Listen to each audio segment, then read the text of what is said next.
This international conference. I welcome all the delegates, all the participants, all the eminent scholars, and everybody. Very good morning to you. Some resource persons are from outside India, neighboring countries like Bangladesh. Neela ma'am, good morning. Deshmukh sir, good morning. You are most welcome in our college. The college is located in Kej Taluka of Bid district in Marathwada region of Maharashtra. This is a small town, but we conduct educational activities every year, and this year our honorable principal, Dr. Kashid sir, Hirve sir, and others, they have decided to take the international conference. Actually, we intend to take it at our college, in the seminar hall. But they are in the wake of the coronavirus. This is a global pandemic creating problems day by day. It was very difficult to invite all the research scholars and resource persons at physical level in our college, and that is why we have decided to arrange this international conference at as a webinar with the help of this device called Zoom meeting. We have invited Indian scholars like Neela ma'am. Then we have also invited Dr. Deshmukh sir. He is chairman of Microbiologist Society of India. Then we have invited the other Dr. Amal Kumar Mondal. He is from West Bengal. Then we have invited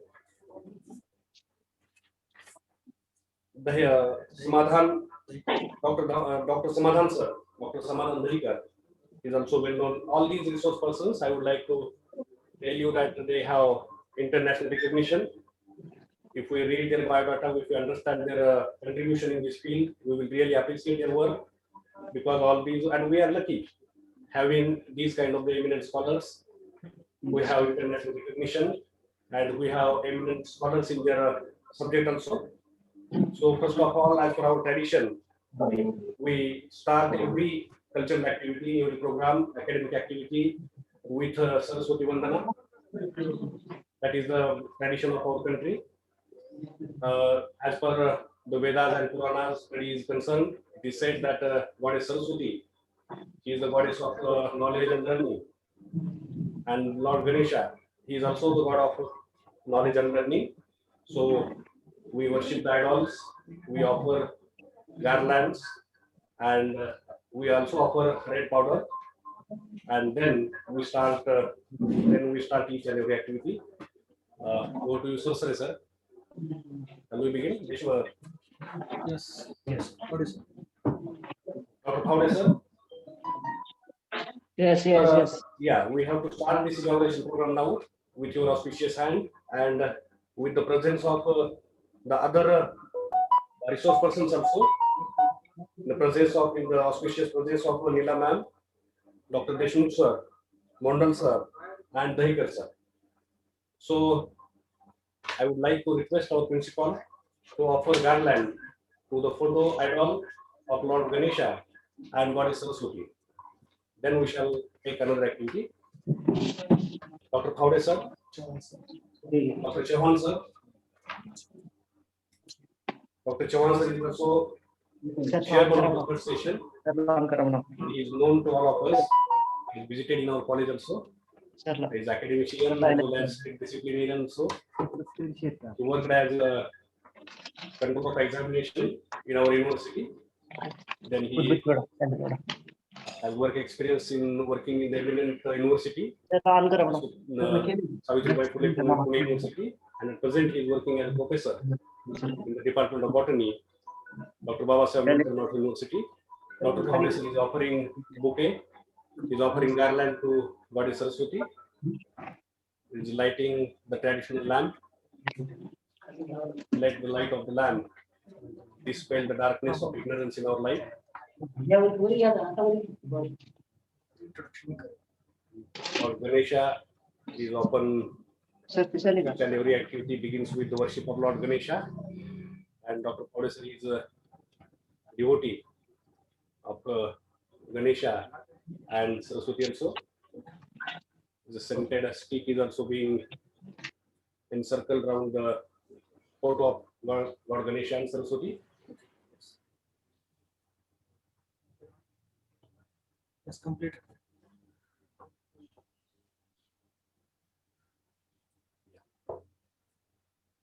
Dr. Paul, sir. Beside that photo, you can see he is the founder of our college, eminent ex-MLA, Babu Jaskar Sahib. Beside that, we have the president, our role model, Dr. APJ Abdul Kalam. He is proud of our country, well-known scientist, and he is rightly called as Agni Purusha because he invented the missile called Agni to make our country self-reliant in the field of defense also. So we have many cultural ties with India and Bangladesh. We have West Bangladesh and East Bangladesh, Eastern Bangla region is called as Bangladesh now.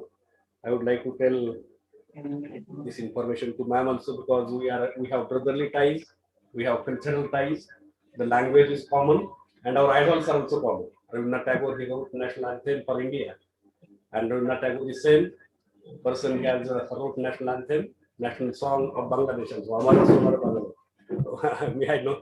Yeah, my pronunciation may be right or maybe not because my mother tongue is different, Marathi. So this is a coincidence that India and Bangladesh, they are brought together in the wake of this conference. And I'm also thankful to Nita ma'am because she has given her precious time. And Mondal sir also, Deshmukh sir and Dahikar sir, they have given their precious time. They have responded positively for conducting this kind of activity in a college that is located in a small town. But our activities are excellent, and we are trying to connect through this medium global that we can arrange such type of international conference with the help of these eminent persons.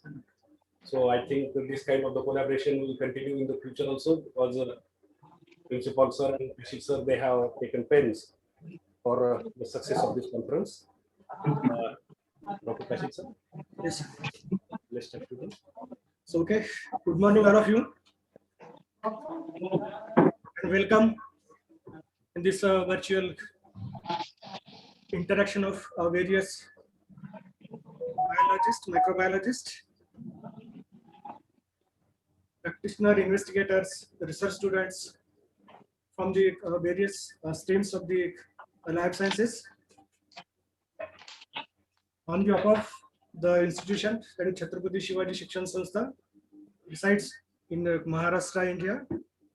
I welcome all invited research persons, chairpersons in different sessions. I take an opportunity to introduce regarding to the organization of the international virtual conference based on emerging trends in life sciences. Firstly, I would like to thanks the people as per our request from the institution and myself. They joined with us. It's a virtual conference having kinds of aims. The aims to organize this international webinar or the virtual conference is bring together a leading academic scientist, researchers, and research scholars to exchange and share their experiences and research results on all aspects as per the webinar themes. It also provides a premier interdisciplinary platform for researchers, practitioners, and educators to discuss the most recent innovations, trends, and concerns, as well as the practical challenges encountered and solutions adopted in the field of the life sciences. Friends, we are having when we go through the organize the such kind of these conference in front of us, when we communicate with Dr. Dahikar sir, then the president of microbiologist, the Society of India, respected Deshmukh sir, that we include impact, the kinds of the themes in this virtual conference, that is the biodiversity conservation and management, then the food and molecular biology, the interaction on the genomics and metagenomics, plant microbe interactions, emerging diseases and molecular diagnostics, structural biology and drug chemistry, as well as the abiotic and biotic stress of biology. So before we will going to start the technical session, first of all, I would like to introduce our institution, my department, and the collaborative unit, that is the Microbiology Society of India. Our institutions, that is BIODIVERSITY Mahavidyalaya, resides in Maharashtra, India, as established in July 1990 by Chhatrapati Shivaji Shikshan Sanstha, Adas Beach, Maharashtra. It is one of the leading institute in Marathwada region affiliated to Dr. Babasaheb Ambedkar Marathwada University, Aurangabad. The institute established in 1990 with arts, commerce, and science faculties. The institute has running UG and PG courses.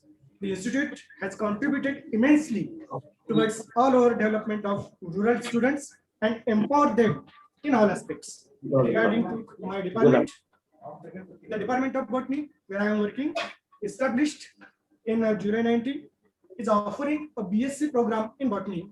It has a research in a various fields such as plant taxonomy, plant pathology, plant genetics, biotechnology, pharmacology, cytogenetics, mutation breeding, ethnobotany, and plant systematics. The department had produced 2 MPhil students and 3 PhD students, and the 4 PhD students working with us doing their research. Apart from this, the 5 books were published. The faculty members and scholars have published near about 150 research papers in national and international reputed and UGC care journals. The department successfully organized UGC sponsored state level seminar in January 2008. National seminar is 23rd December 2017.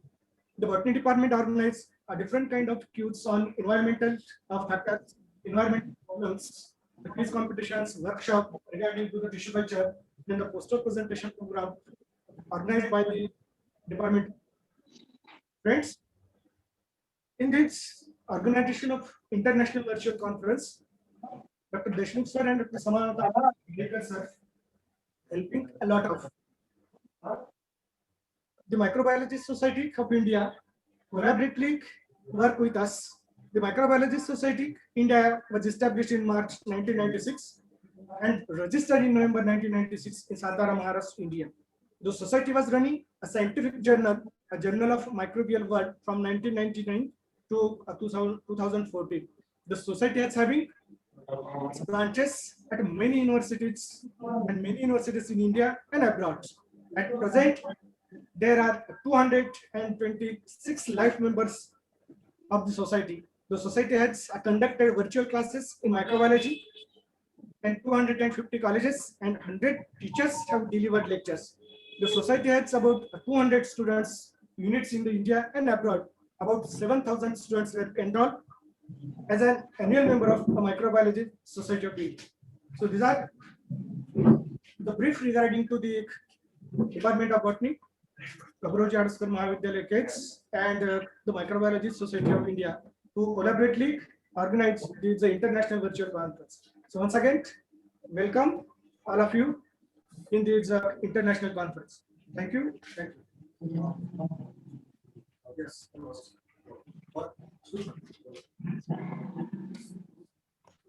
Yeah, I would like to.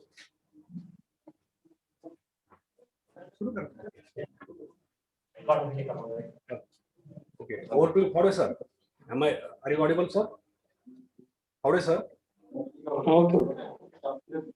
I would like to request our principal, Dr. Howdy, sir, to because he is the chairperson of this inauguration function, and he is a eminent professor. He hails from the Department of Botany, and he is also the principal of this college. Dr. Kashik sir and Dr. Hirve sir, they are working in the same department. So I would like to tell yeah, I would like to request our principal, Dr. Bhavde sir, to speak, just to give a, we can say just outline of this international webinar. Dr. Bhavde sir.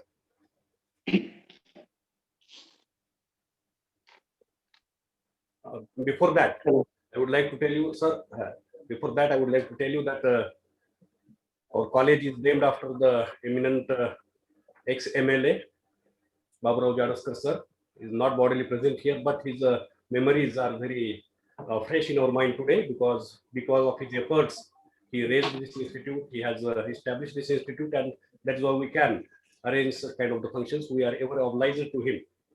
Then his a dynamic son, Ramesh Rao Jadaskar. He is the secretary of this institute. Because of some his work, we have invited him. Dr. Howdy sir has invited him personally to attend this program, and he was willing to come and to participate along with his wife, uh, Archana Ramesh Rao Jadaskar Sahib. She was also, but it is because of the personal work they could not attend. But they have sent their compliments, best wishes. They are always with us. They have been cooperating. They have always cooperated us. They now cooperate, and they will also cooperate in future also, because we conduct all these activities under the aegis and with the support and cooperation of our patrons, Ramesh Rao Jadaskar Sahib and Archana Tai Jadaskar Sahib. So I would like to request Dr. Fowdy sir to just give the brief outline and just to read the title uh, and what are the activities that are going to be present in the remaining hours. Over to you, Dr. Fowdy sir. First of all, good morning for every participants, research scholars, students, and faculties of this college. On behalf of Chhatrapati Shivaji Shikshan Sanstha, adults, and principal of this college, first of all, I will welcome to all the participants, research scholars, students, and the eminent personalities who can give talk in this online webinars. So regarding the society, this society can be established in 1968 by the ex-MLA Sri Baburao Jadaskar, and this college can be established in 1990 as a name, that is a Vasant Mahavidyalaya case. But in last year, the name of this college can be changed as Baburauji Adaskar Mahavidyalaya case. This college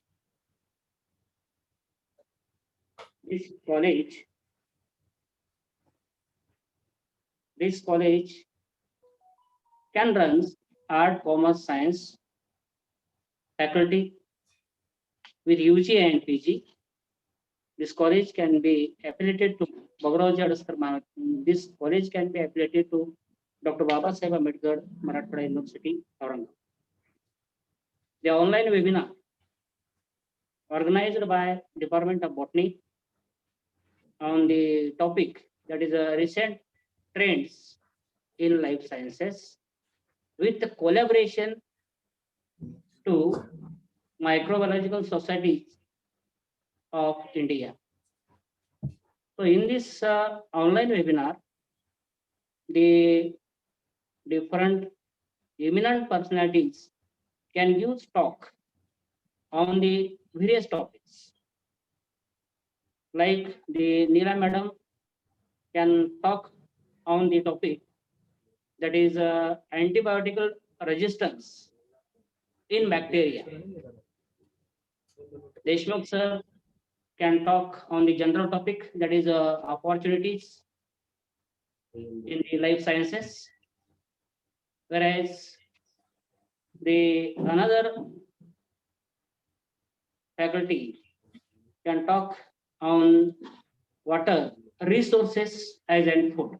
So various topics can be covered in this webinar, which are useful for the new researchers, students, and faculties. So it is a very good activities of the department and the college, which is useful for the society. So with this conclude, I can stop. Thank you, sir. Thank you for inspiring us to attend such kind of programs and giving you valuable time also. But you are always busy in administrative activities, and you have double responsibility to monitor the activities of the department as well as to monitor the whole activities, academic activities that are conducted by the institute and this college also. Thank you, sir. Then I would like to, as per the suggestion of the convener, I would like to invite, I would like to say, request Dr. Farzana ma'am, because plenary session is there, but just speak a few words about this inaugural function, and I would like to invite Farzana ma'am, who is a professor in the Department of Botany, Rajashahi University, Bangladesh. The name itself, Rajashahi, it means royal. Yeah. Very fortunate having such kind of the eminent person. And later on in the plenary session, she will discuss, she will present, she will deliver the lecture on the present status of antibiotic resistant bacteria in environment. This is very relevant topic because environment, bacteria, antibiotics, and these are these words have become, you can say, the watchwords nowadays, because all of us, we are afraid of coronavirus and its spread and how to curb it. And for the first time, I think the world has recognized the importance and the eminence of the scientists, because now we don't need weapons and lethal weapons. We need only antibiotic pills. We need the doses. We need the help of, we can say, and the researchers who are engaging in antibiotics and who are preparing the vaccine for such kind of disease. A very relevant topic, very useful topic.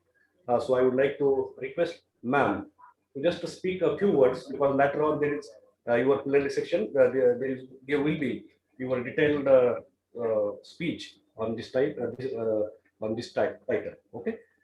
Thank you. Neela ma'am, over to you.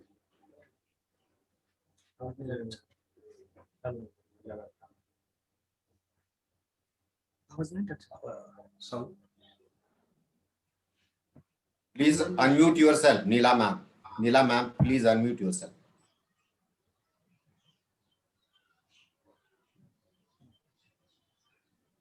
Okay. Good, good.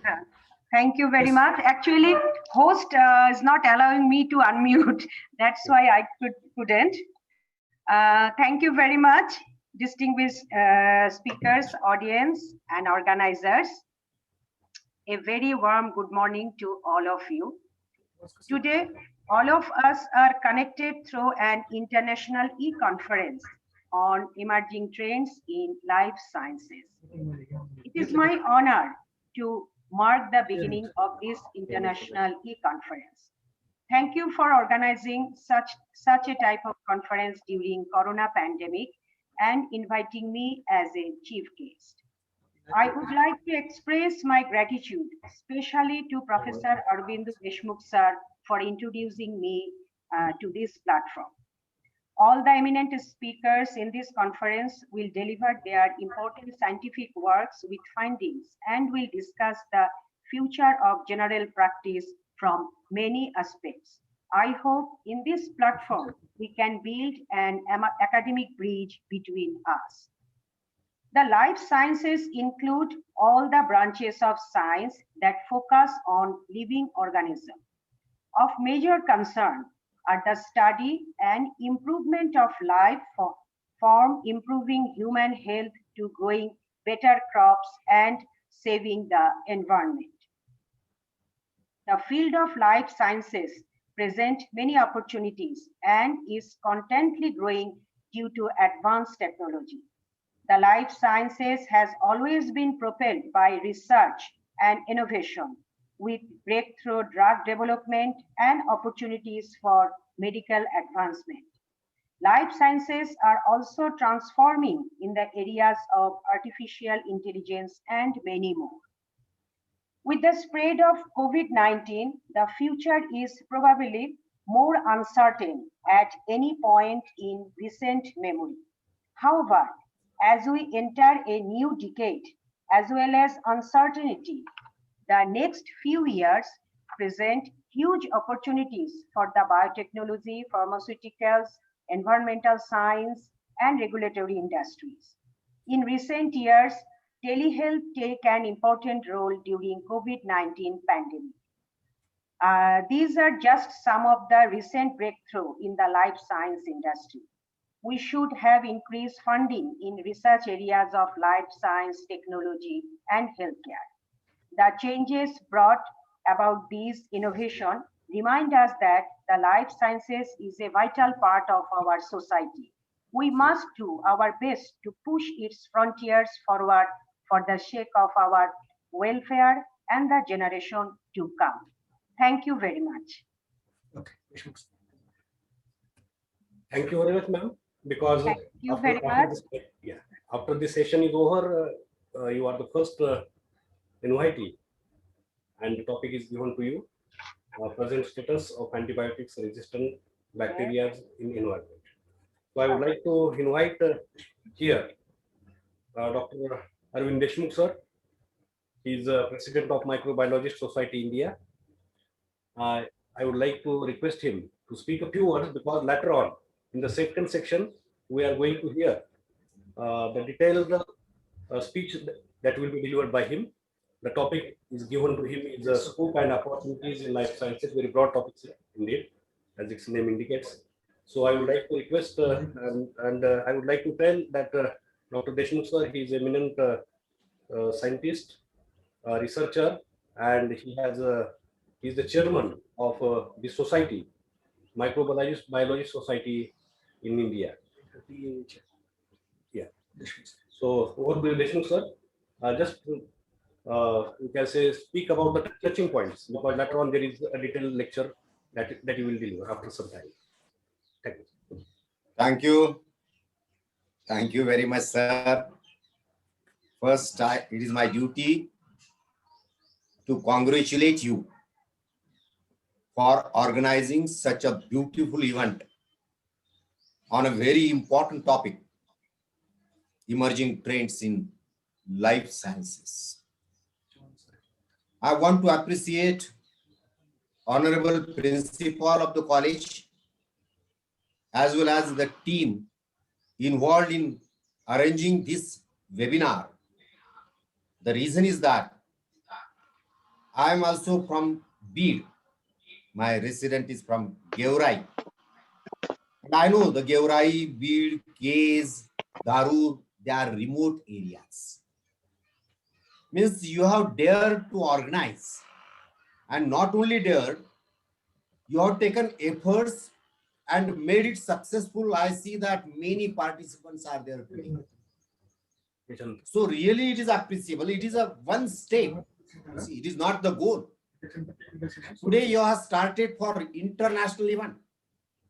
And I am sure in the future, your college can give more exposure to your students and teachers in the field of science. Today, Neela Farzana from Rajshahi University, Bangladesh. She is one of the eminent scientists in Bangladesh. We are lucky to hear on the topic antibiotic resistance. And antibiotic resistance, I consider it is one of the very, very important topic like coronavirus, like COVID-19. So, I will request all the participants to listen all lectures carefully.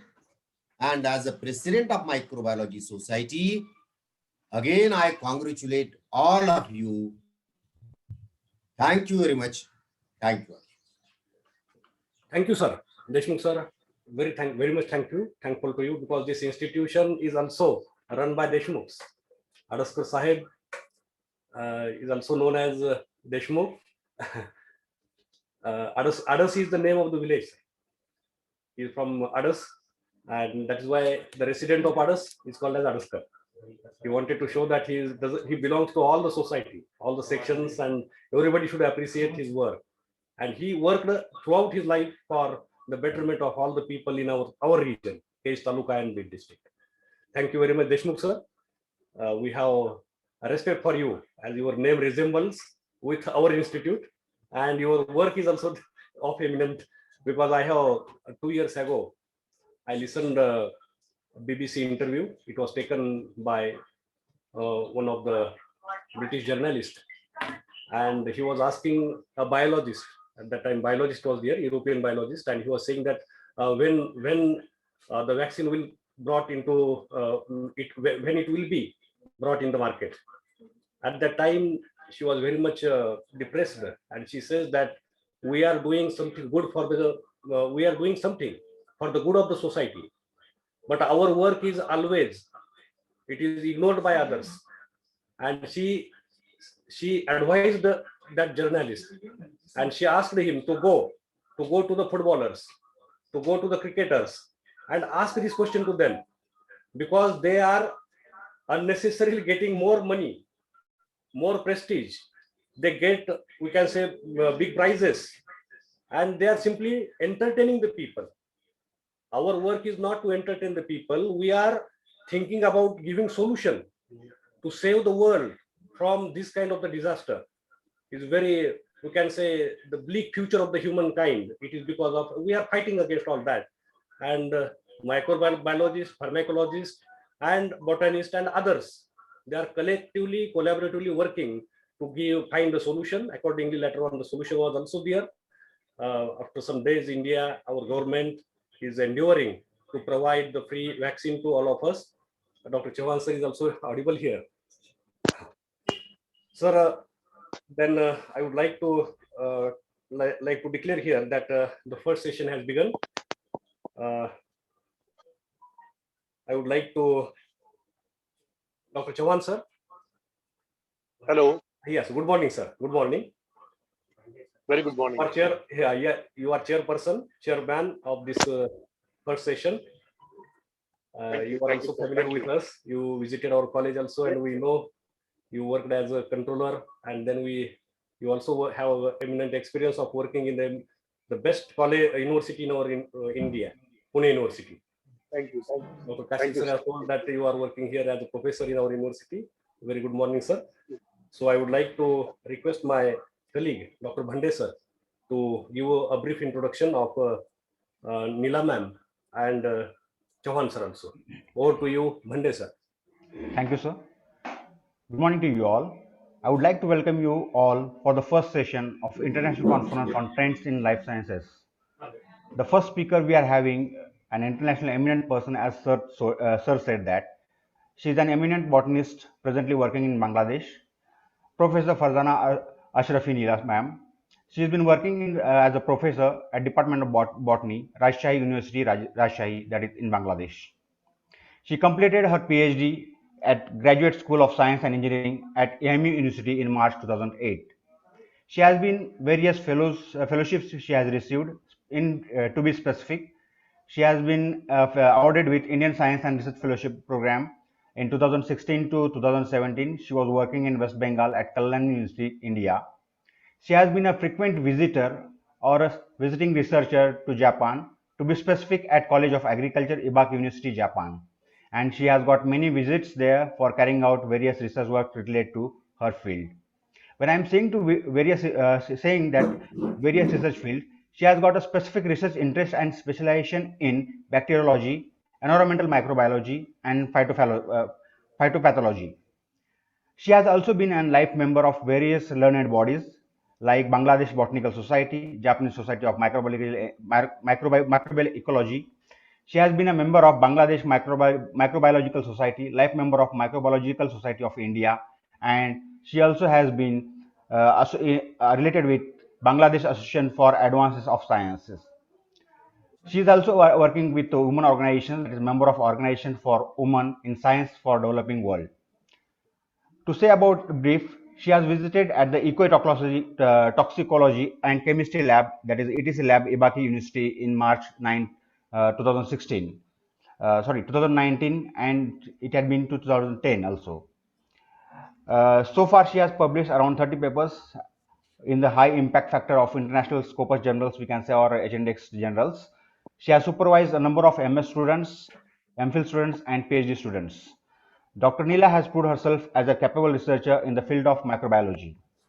At the same time, I have got an eminent other personality, Dr. Ashok Chavan sir, who is working as a professor at Dr. Bamu University, that is Dr. Babasaheb Ambedkar Maratha University. I would like to request him to consider himself as a chairperson for this session.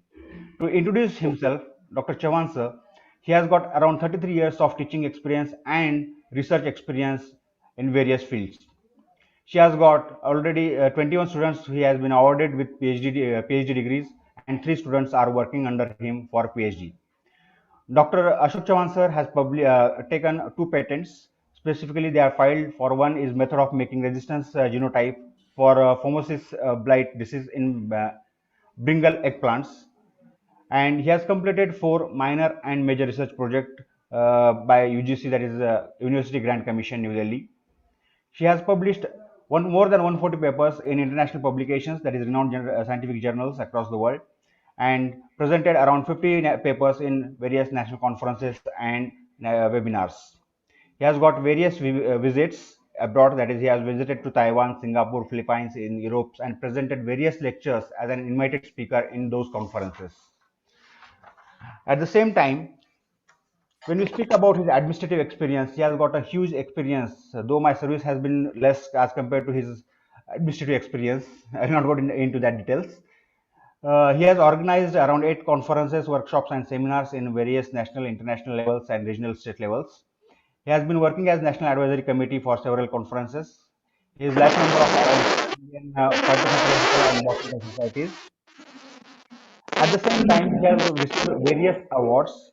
He has been fellow of Indian Botanical Society for contribution in plant pathology.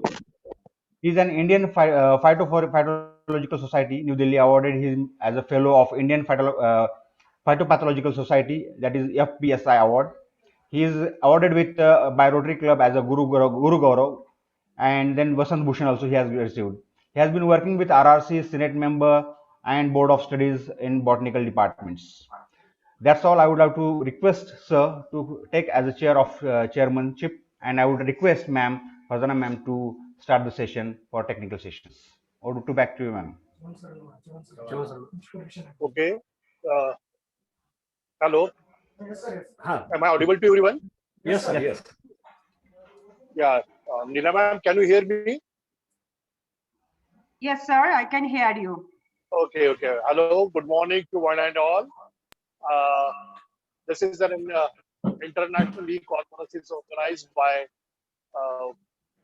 Case College, that is Baburauji Adaskar Mahavidyalaya Case College, on a really emerging topic of considering today's scenario regarding that emerging trends in life sciences.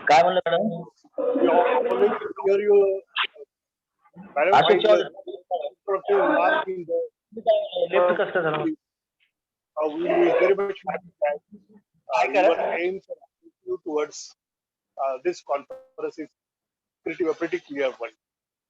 Without wasting my much time, I would like to invite Farzana Neela ma'am to present her research work on the topic, that is present status of antibiotic resistant bacteria in environment. Friends, we are very much aware that now this is a pandemic situation. The entire globe is suffering from this COVID-19, and hence maybe because of that thing we are getting connected with this media. Otherwise, we will be very happy to hear you personally, ma'am. But let's take this opportunity of this internet connection, and I request you to deliver your research on the emerging on this antibiotic resistance of bacteria. Over to you, Neela ma'am, please.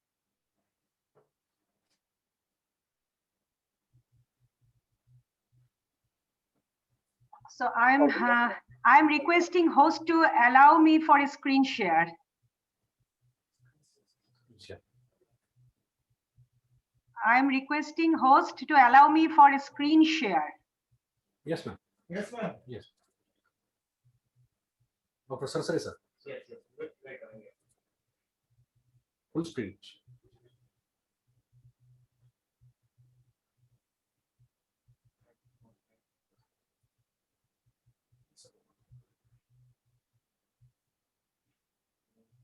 Not yet. Yeah. Yes, Yeah. How much time you will take, ma'am? Yeah. Only 1 minute. I'm okay, but Yeah. I think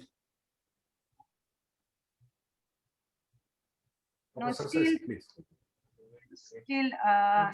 showed that host disabled participant screen sharing. Okay.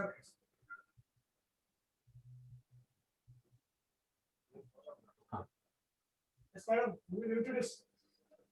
Sorry, Continue, ma'am, I'm- because definitely No, not we are yet. working on that. Not yet.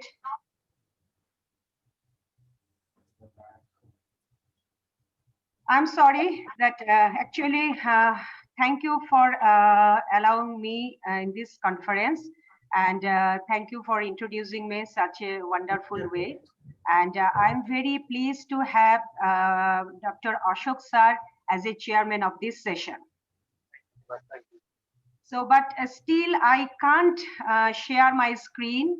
So I'm requesting host to enable participants screen sharing. Yes, madam. Now, okay. Yes, now I got it.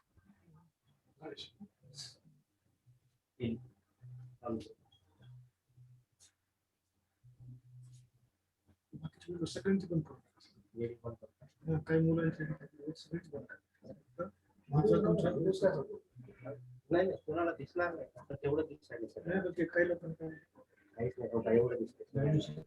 Just a minute, please give me a few seconds. Yes, yes.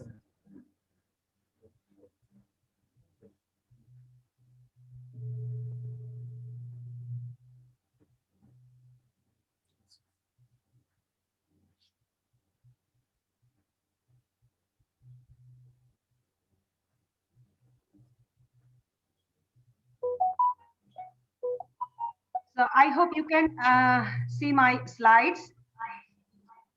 Yes, ma'am. Okay. So I'm audible. I think I'm audible. Yes. So, okay, just I stop my video so it will be easy for me to concentrate on my slide. Yes. Thank you very much. Today I will talk about the present status of antibiotic resistance in environment, Bangladesh perspective. And the topic I will present in front of you, that is the finding of my research team. I have lots of students, those are working here on antibiotic resistance. So today I'm summarizing all of my not all, most of my findings and presenting here.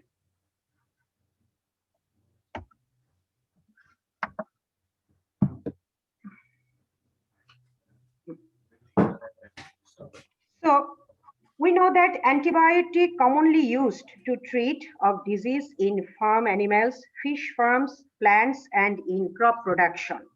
They contribute to food security for safety and both human and animal health. So this slide showing the antibiotic used in agriculture, aquaculture, and livestock in Bangladesh. So we know that the use of antibiotic give a big concern for our environment. But I realized that what happened or what is the fate of antibiotics used for therapeutic purpose. And then I have found that the globally 20 to 80% antibiotic release into the environment. So if they release into the environment, I think it's a big concern for our ecosystem. So when they release into our environment, there are few questions arise, and then the question is one, that how they present in environment, and then who is the reservoir, and then how it is spread to other environments, and who is the ultimate exposer. To know this answer, I have set up few research in my lab, and gradually I am presenting some of them to you. Antibiotic resistant bacteria in integrated poultry fish farming. These are the integrated poultry fish farm, and nowadays these are very common in our country. But integrated poultry fish farming combines poultry production with fish farm, which is practiced in South Asia, including Bangladesh. Integrated poultry aquaculture contributes to food income and nutrition. There are many poultry farms are raised upon our inland water, but diseases cause millions of dollars in losses everywhere. To prevent a disease, farmers use antibiotic mixed with animal feed. And about 3,719 metric tons poultry manures are produced daily in Bangladesh. And among them, 50% of poultry manure are directly used in fish culture and 10% are used for fertilizer. The manure from livestock production is administered to ponds. The manure is directly consumed by fish and release of antibiotic residue into the pond environment.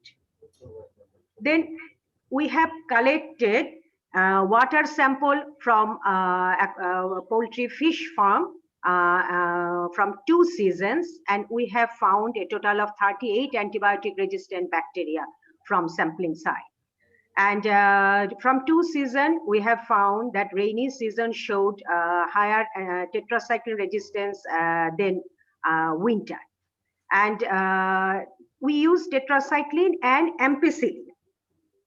And we have found that tetracycline resistance is higher than ampicillin.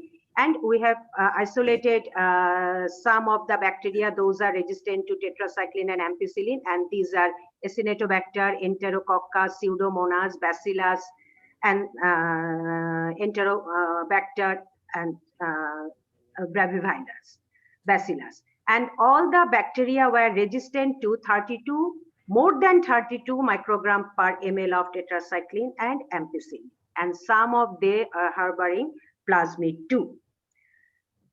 So this study evaluates the impact of integrated fish farming on the levels of antibiotic resistant bacteria in a pond environment. The antibiotic release to the aquatic environment through animal feed and manure, which lead to the development of antibiotic resistant bacteria in aquatic environment. These resistance bacteria may possess resistance gene, and we know that most of the resistant gene located on bacterial plasmid, and they can transmit it to other bacterial population through horizontal gene transfer. So, is it possible that aquatic environment could enhance the spread of antibiotic resistance gene from aquatic bacteria to human via the food chain?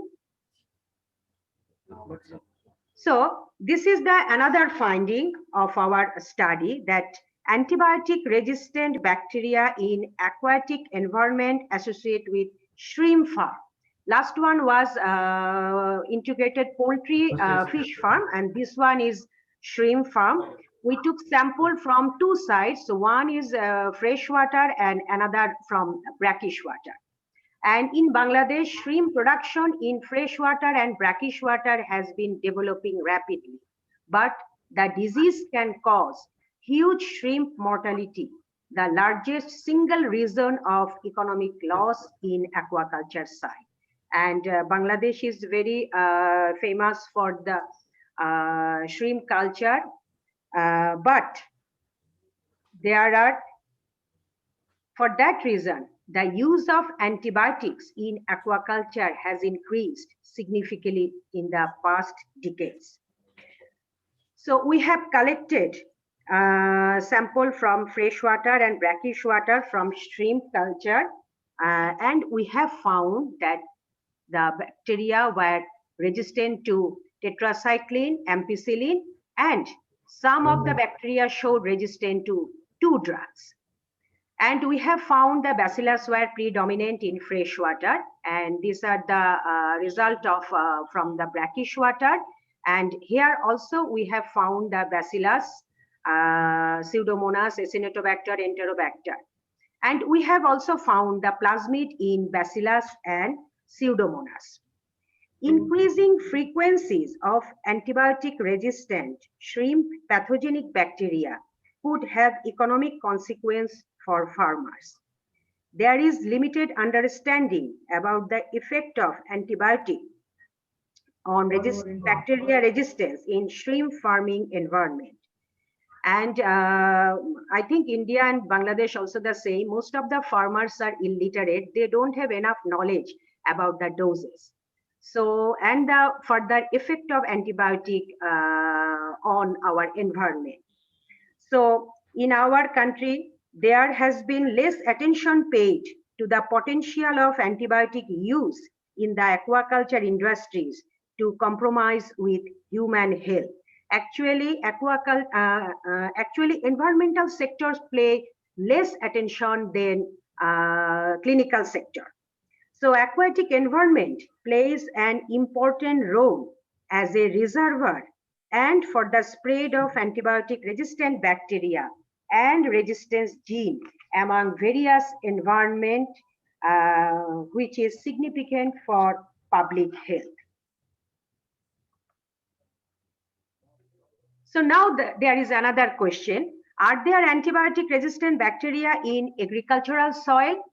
Usually, we have seen that the use of antibiotic is less amount in agricultural soil if we compare to aquaculture or livestock production, because the use of antibiotic is very common in aquaculture and livestock production and health sector.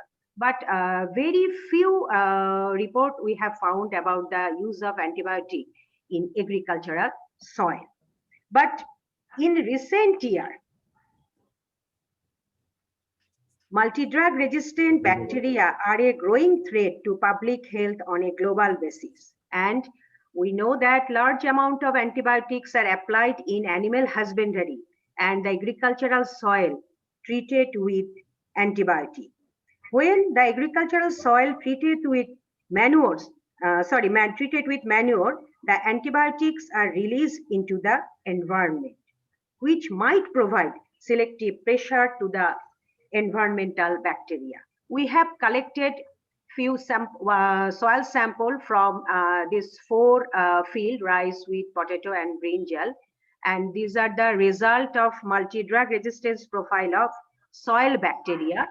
And interestingly, we use actually 4 drugs, that is tetracycline, ampicillin, kanamycin, and amoxicillin for this study. And here you can see the pyramid of resistance. And from 1 drug to 4 drug resistant bacteria we have found in agricultural soil. And the amoxicillin, ampicillin, and kanamycin resistant bacteria was higher than other resistant. And interestingly, we know that most of the multi-drug resistant bacteria we reported from clinical side, but this study showed that the multi-drug resistance pattern and the occurrence rate of multi-drug resistant bacteria in agricultural soil. Most bacteria isolated from clinical infection are resistant to multiple antibiotics. But in this study, we have shown that large number of multi-drug resistant bacteria in agricultural soil is major concern for public health. In this study, we have found large number of bacteria is resistant to ampicillin and amoxicillin. We think this is not so surprising because amoxicillin and ampicillin are beta-lactam group of antibiotics which inhibit bacterial cell wall, and they are the derivatives of penicillin and are the most widely used group of antibiotics. And these are the resistant bacteria we have isolated from soil environment, and some of they are also plasmid positive. So from this finding, that when the agricultural soil treated with manure and antibiotics are released into the soil environment, which might provide selective pressure to the environmental bacteria. So there is another point we have to think that does agricultural product or vegetable, whatever we can say, got contaminated with resistant bacteria from agricultural soil? So this is a very, I think, a very good and how I can say is a very much human concern.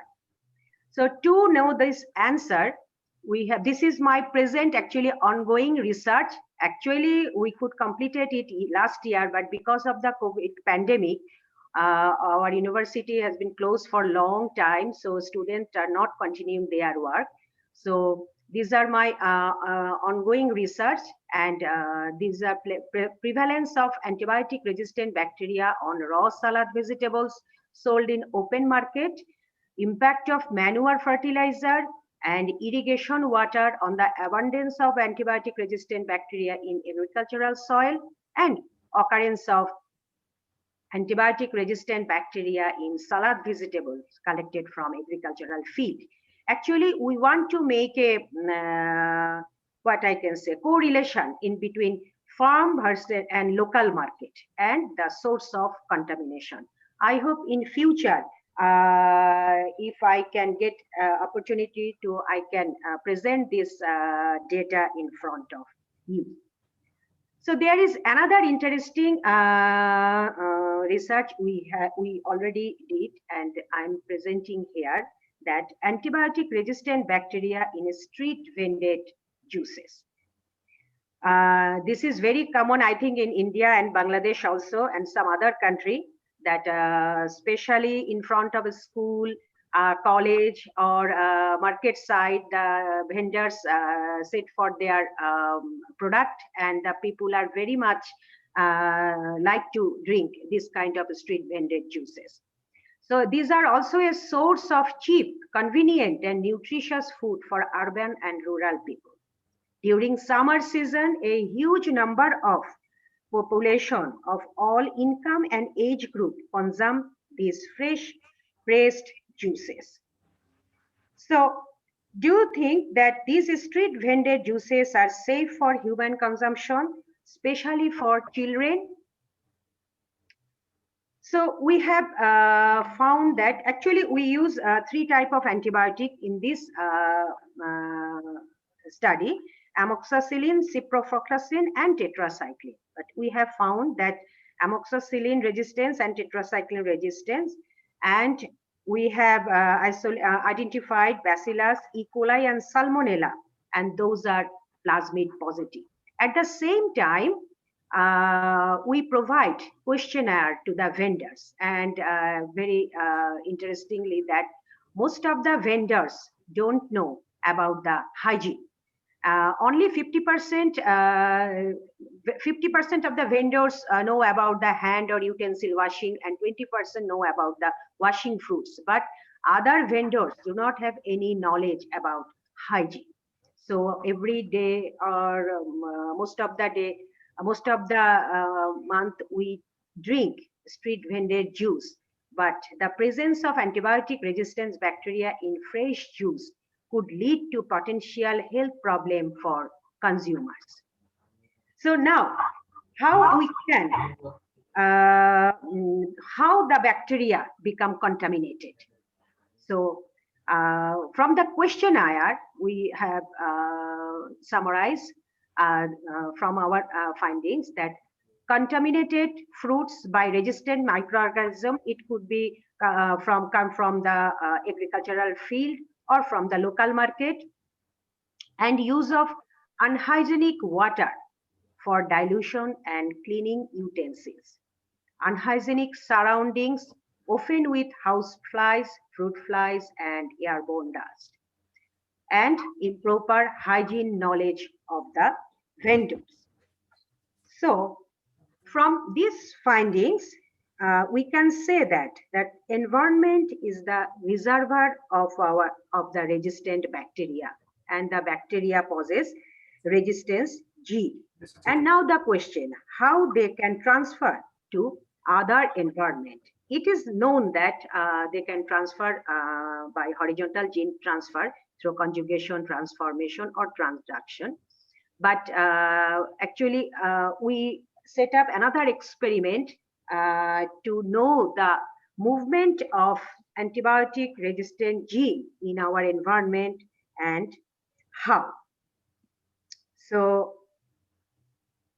we have set up an experiment. It's called gene transfer experiment by filter mating method. We use a 0.45 micrometer pore size filter to trap the donor and recipient and transconjugate. Actually, this is one kind of conjugation, we can say, because we mix donor and recipient together. But we haven't seen the conjugation tube, so we said that the experiment was done by filter mating method. Here we have taken donor from aquaculture side, and these were Vibrio and Lactococcus garvi. They have tetracycline resistance gene TET-M. They are TET-M positive. And the recipient were E. coli and Enterococcus faecalis. They were from intestine, but they are not directly collected from intestine. They are official. We got from some laboratory, and they are TET-M negative. So we mix donor and recipient to 1:2 ratio and spotted on a filter. And then we incubated that plates, and then we pick up the filter and suspend it in a PBS and sprayed on selective medium. And this medium was screened with tetracycline, chloramphenicol, and erythromycin. Only if the gene transfer occurred, that resistant recipient can grow on this medium. Neither donor nor recipient could able to grow on this screening plate. If the transfer occurred, only the transferred recipient can able to grow on this plate, and then we will calculate the transformation rate, that is number of transconjugate per number of recipient. And how do we confirm the transfer of TET-M gene from donor to recipient? So first we will check the minimum inhibitory concentration to tetracycline, and then we will check the plasmid positive or not. Then we will detection the TET-M and transposon by PCR, and location of TET-M by southern hybridization. And these are the actual table where we can easily understand what happened in this gene transfer experiment. Actually, we use, as I could remember, approximate 27 strain for gene transfer experiment. Among them, only 11 were able to transfer their resistance to recipient.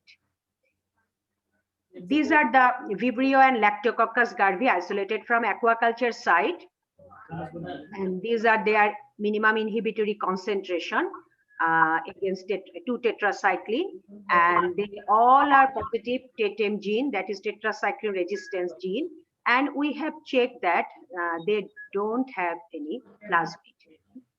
And these are the recipient, and they are MIC to tetracycline is 2 and 0.5. They don't have neither TET-M gene nor plasmid. So when gene transfer occurred from donor to recipient, then we check the MIC of the resistant recipient. These are the after transformation of TETM gene. These we call them transconjugate, and these are the resistant recipient. Oh, sorry. These are the resistant recipient, and we can see that the minimum inhibitory concentration to tetracycline of the resistance recipient is 100 times, more than 100 times higher than those of recipient. And we have checked the TETM by PCR, and we have found that total 11 and 10 showed TETM positive. One have no TETM, but it doesn't mean that they don't have TETM, but they have other tetracycline resistance gene. There are so many tetracycline resistance genes, so maybe they don't have TETM, but another tetracycline resistance gene is was responsible for this resistance. And then we have extract the plasmid of the transconjugate, and we have found the few transconjugate showed plasmid positive. So, but neither donor nor recipient have the plasmid. But after transfer of resistance gene, we have found few showed plasmid positive. And then we check the location of TETM gene by southern hybridization.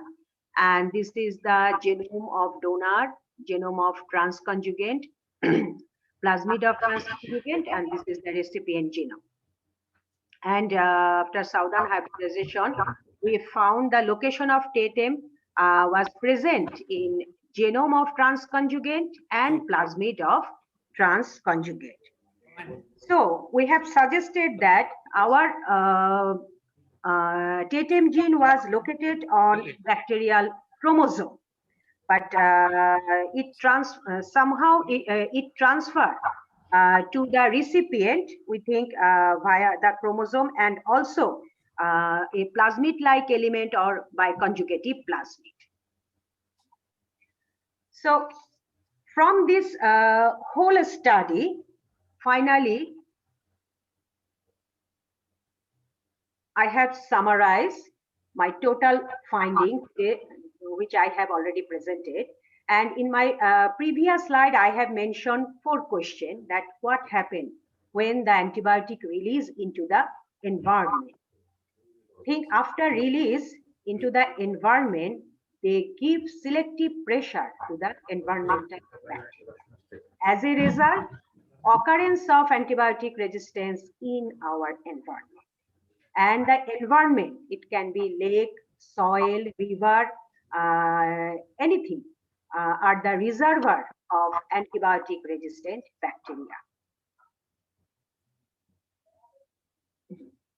But and the resistance gene could transfer from one bacteria to other bacteria, or one environment to other, by horizontal gene transfer. And finally, it can be transmitted to human via the food chain. So actually, this is the main purpose of our study, to make a model,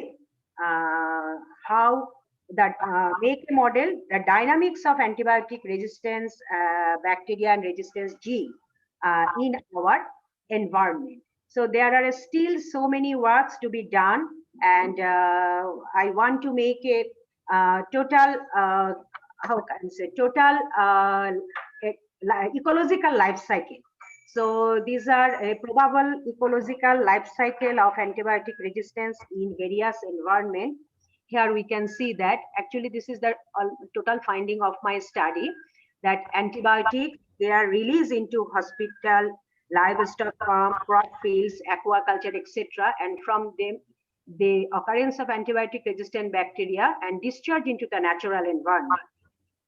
And finally, the natural environment is the reservoir of antibiotic resistant bacteria. And from this environment, they come through various medium, and finally, they expose to human via the food chain. So this is the probable ecological cycle of antibiotic resistance in our environment. Now the question is how we can overcome this situation.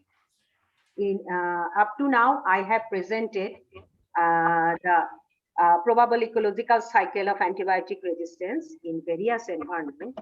Now the question is how to overcome this situation. Most of the study or most of the report mention to stop misuse or overuse of antibiotic.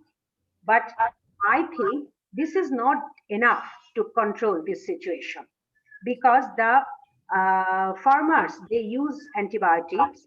Most of the farmers are illiterate. They don't have enough knowledge about doses and further effect of antibiotics. So how they can control? They know only the yield. And I mentioned before that our environmental sector plays less attention than other sector. So to overcome this situation, first we have to develop the national action plan and implementation. So we have to development the communication and coordination among different sectors, including human health, animal health, and environment. One sector cannot control this situation. We have to make a communication and coordination among all sectors. And then adequate surveillance and laboratory capacity. So for this purpose, we need to improve the data collection, data management, analysis, and interpretation. And I can say that very few data we have regarding antibiotic resistance in environment. But there are so many works have been done and working on antibiotic resistance on clinical side, but very few in environmental side. So the development of logistic support and trained staff for establishment for a reference laboratory of antimicrobial resistance in Bangladesh is very necessary. And then access control to antimicrobial medicine and rational use of them. So development of antibiotic treatment policy for both human and animal health, and development of regulatory system and law enforcement. So we have to be little bit strict to control this situation. And the final one is awareness. Development of awareness among healthcare professionals and mass population. Actually, this is like a slow poison. Actually, at the same time, we could not see the effect or the symptom. So we think that we are fine. But it is just like a slow poison. Gradually, it will work on our health. So we have to be careful to control this situation, and how we have to think also how to overcome this situation. So this is the almost end of my presentation. But additionally, though I am talking about the antibiotic resistance in our environment, and we are always thinking about antibiotic resistant bacteria, but I think very soon we will get a new type of resistant microorganism, and that will be the sanitizer resistant microorganism. Because of the COVID-19, we are using sanitizer desperately. I usually use this term that desperately we are using sanitizer. So I think this is also a big concern for our environment. So we have to think about it, how we can maintain this resistant microorganism, or how we can control this resistant microorganism. So these are not only the work of a scientist. Scientists will show their result and they can provide a recommendation. But all of the sector, they have to think about the present status of microbial resistance in our environment. So I'm almost end of my presentation, and these are my laboratory, it is Environmental Microbiology Laboratory in Department of Botany at University Bangladesh. My laboratory is a well-equipped laboratory. I have received so many grants from our department. So I established, this is the first environmental microbiology laboratory in our university. Because I am the first person working on this field after coming from Japan. After having my PhD in environmental microbiology, I started to work on it in my university and my department, and I have established gradually. I have established this laboratory, and nowadays many of the students come from different institute to work here because I have well-equipped laboratory, but we need more laboratory sectors those are working on environmental microbiology. So, and the name I have mentioned, I have presented the data. These are from them. They worked very hard at that time. They are my previous student. Now they are graduated and doing very well in their own life. And I'm very thankful to my department and my students.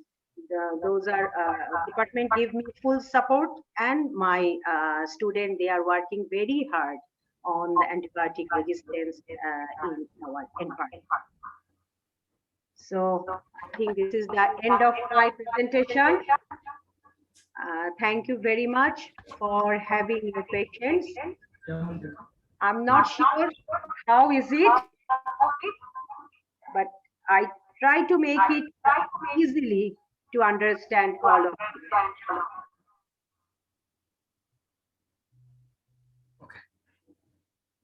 Yes, yes.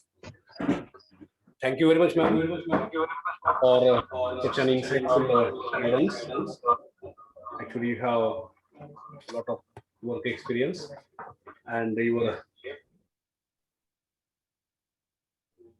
Hello. all the countries in this world, because it Hello. speaks about relation between the human beings and their environment. They are like two sides of the same coin, and their interdependence and factors that causes hazards to both of them. So to conclude this session, I would like to invite our president professor, Dr. Chauhan sir, who is Yes, I'm a on. professor in Dr. Chauhan sir. Hello. Yes, sir. Thank you so much to Neela ma'am. We are actually all the way from India to Bangladesh. Your presentation is a really excellent one. Being a environmental biologist, your presentation mainly onto the awareness of common people, how they should get informed to prevent pathogenic bacteria and all. You started your presentation with an important topic, like connect the micro poultry farm as well as farms of agriculture, and how they get experimentally prove that how they get transferred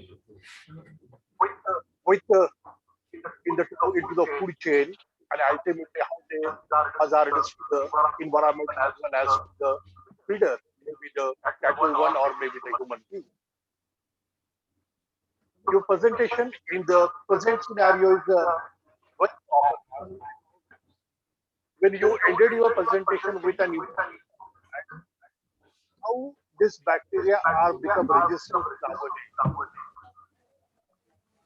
and if the bacteria become resistant to the sanitizer, because this is the only point what everyone in India is now looking at, taking proper care and proper hygiene with the help of this sanitizer, because we know that this COVID is Hello, I'm audible. Hello. Yes, sir. Yes, Yes, yes, yes, sir. Listening you. Okay. In this COVID situation, even the government of India is also giving the guideline that to use the mask, use the sanitizer, and keep the safe distance. To sanitize ourselves by our hand is a really important task. And if the bacteria become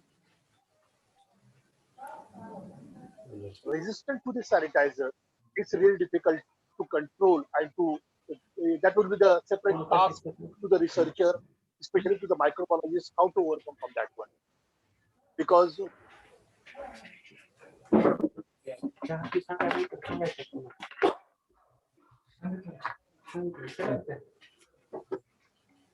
Network. yes, sir. Sir. Any technical issue? Yes. Yes, ma'am.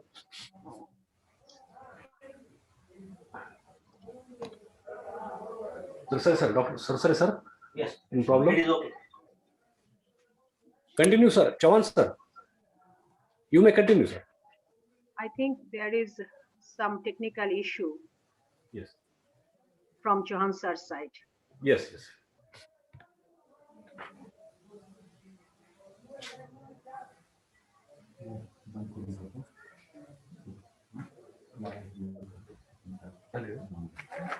Join कर लो फिर sir phone करना तो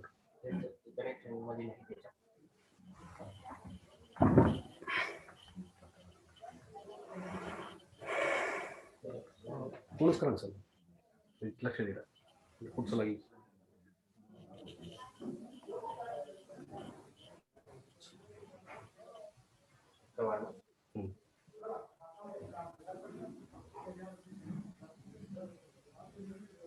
So I think in between this time we can share our knowledge. We can talk something about if you want to know more about my department or something. So we can continue our talking. Okay. Yes. Yes, sir.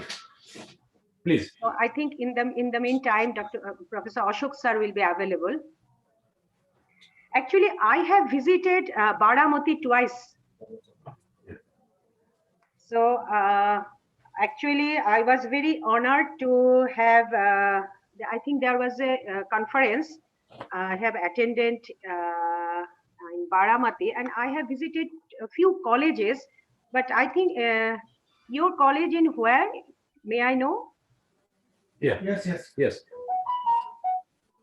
It is near Baramati or some other place? Yeah, Baramati, that is there in western part of Maharashtra. Okay. And that institute is founded by eminent leader, Sharad Chandraji Pawar, sir. And yes, I think I have met the Pawar sir. I have met Pawar sir. Yes, Yeah, yes, I could remember. I have met Pawar sir. Yes. Yeah, Sharad Chandraji Pawar, he is a very stout politician. Yes, and very dynamic person. Yes, very, and he has a great knowledge of agriculture, research, and he can lead the nation as well as the country also. He is often known as a political mastermind, Dr. Chandraji Pawar, and he has started this institute particularly for the benefit of the state. Excellent kind of research work is being done there in the field of agriculture, fishery, sericulture, and so many others. And it is just like you can say, it guides the remaining state, and even the other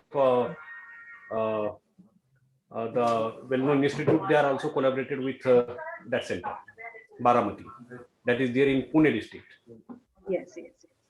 And I'm very thankful to Deshmukh sir because every time he invited me to join the conference, and I'm here only because of him. Very nice, man.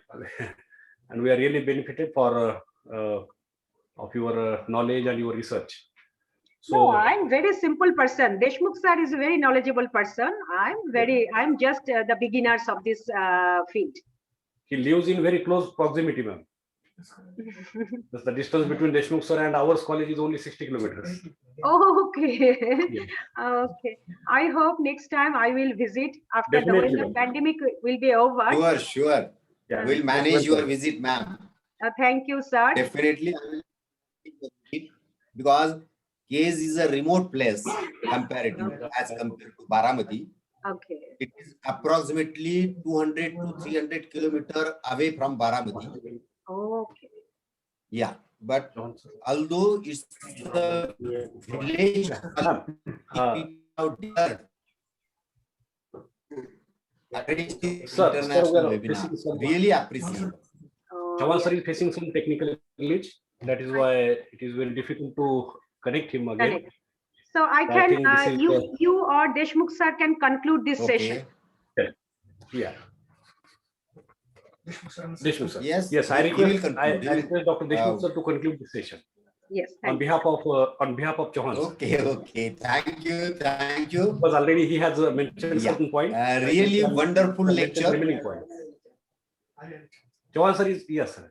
His Correct. connection is resumed. Yes, really wonderful.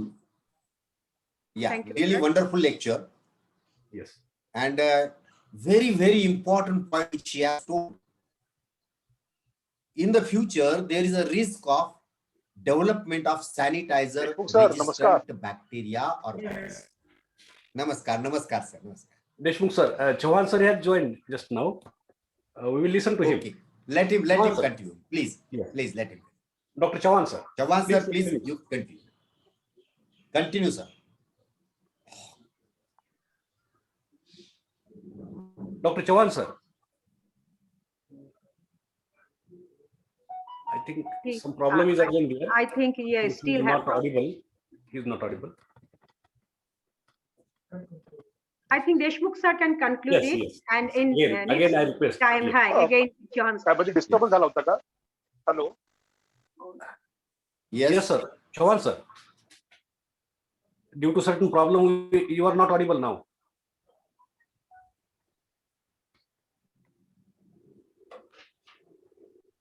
What is to be done now? Chavan sir, please phone Dr. Chavan sir. And with his consent, we shall. And then, yes. Okay, Deshmukh sir answered. Just call him. Just one thing I would like to know, what about the present status of vaccination in India? Yeah. What about the present It status is of going very vaccination? well. It is going very well. So all And, of you are taking or already took the vaccine? Yes. No, not up to the, means say, after 1st March, it will come to the elder people above 60 years each. Oh, but in Bangladesh, already it started from the 1st of February. And I think already 50% or 60% people already took vaccine. Yeah, not in India. It is not possible because of the huge population. We have given only to the health worker, only to the health. Okay. But now we are giving a special preference to the student and university teacher. Sir, Deshmukh sir, Honorable Deshmukh sir, I request you that Chavan sir is not Yes. is appearing on the screen. He is not audible, but Okay. Sir, we have phoned him, and the speaker is on, so we can listen him what he is saying. Please, sir. Please, sir. Okay. Yes, Chavan sir, please.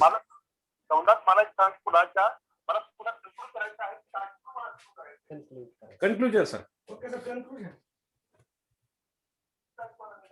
Sir, speak on this phone also, because we have connected it to the computer.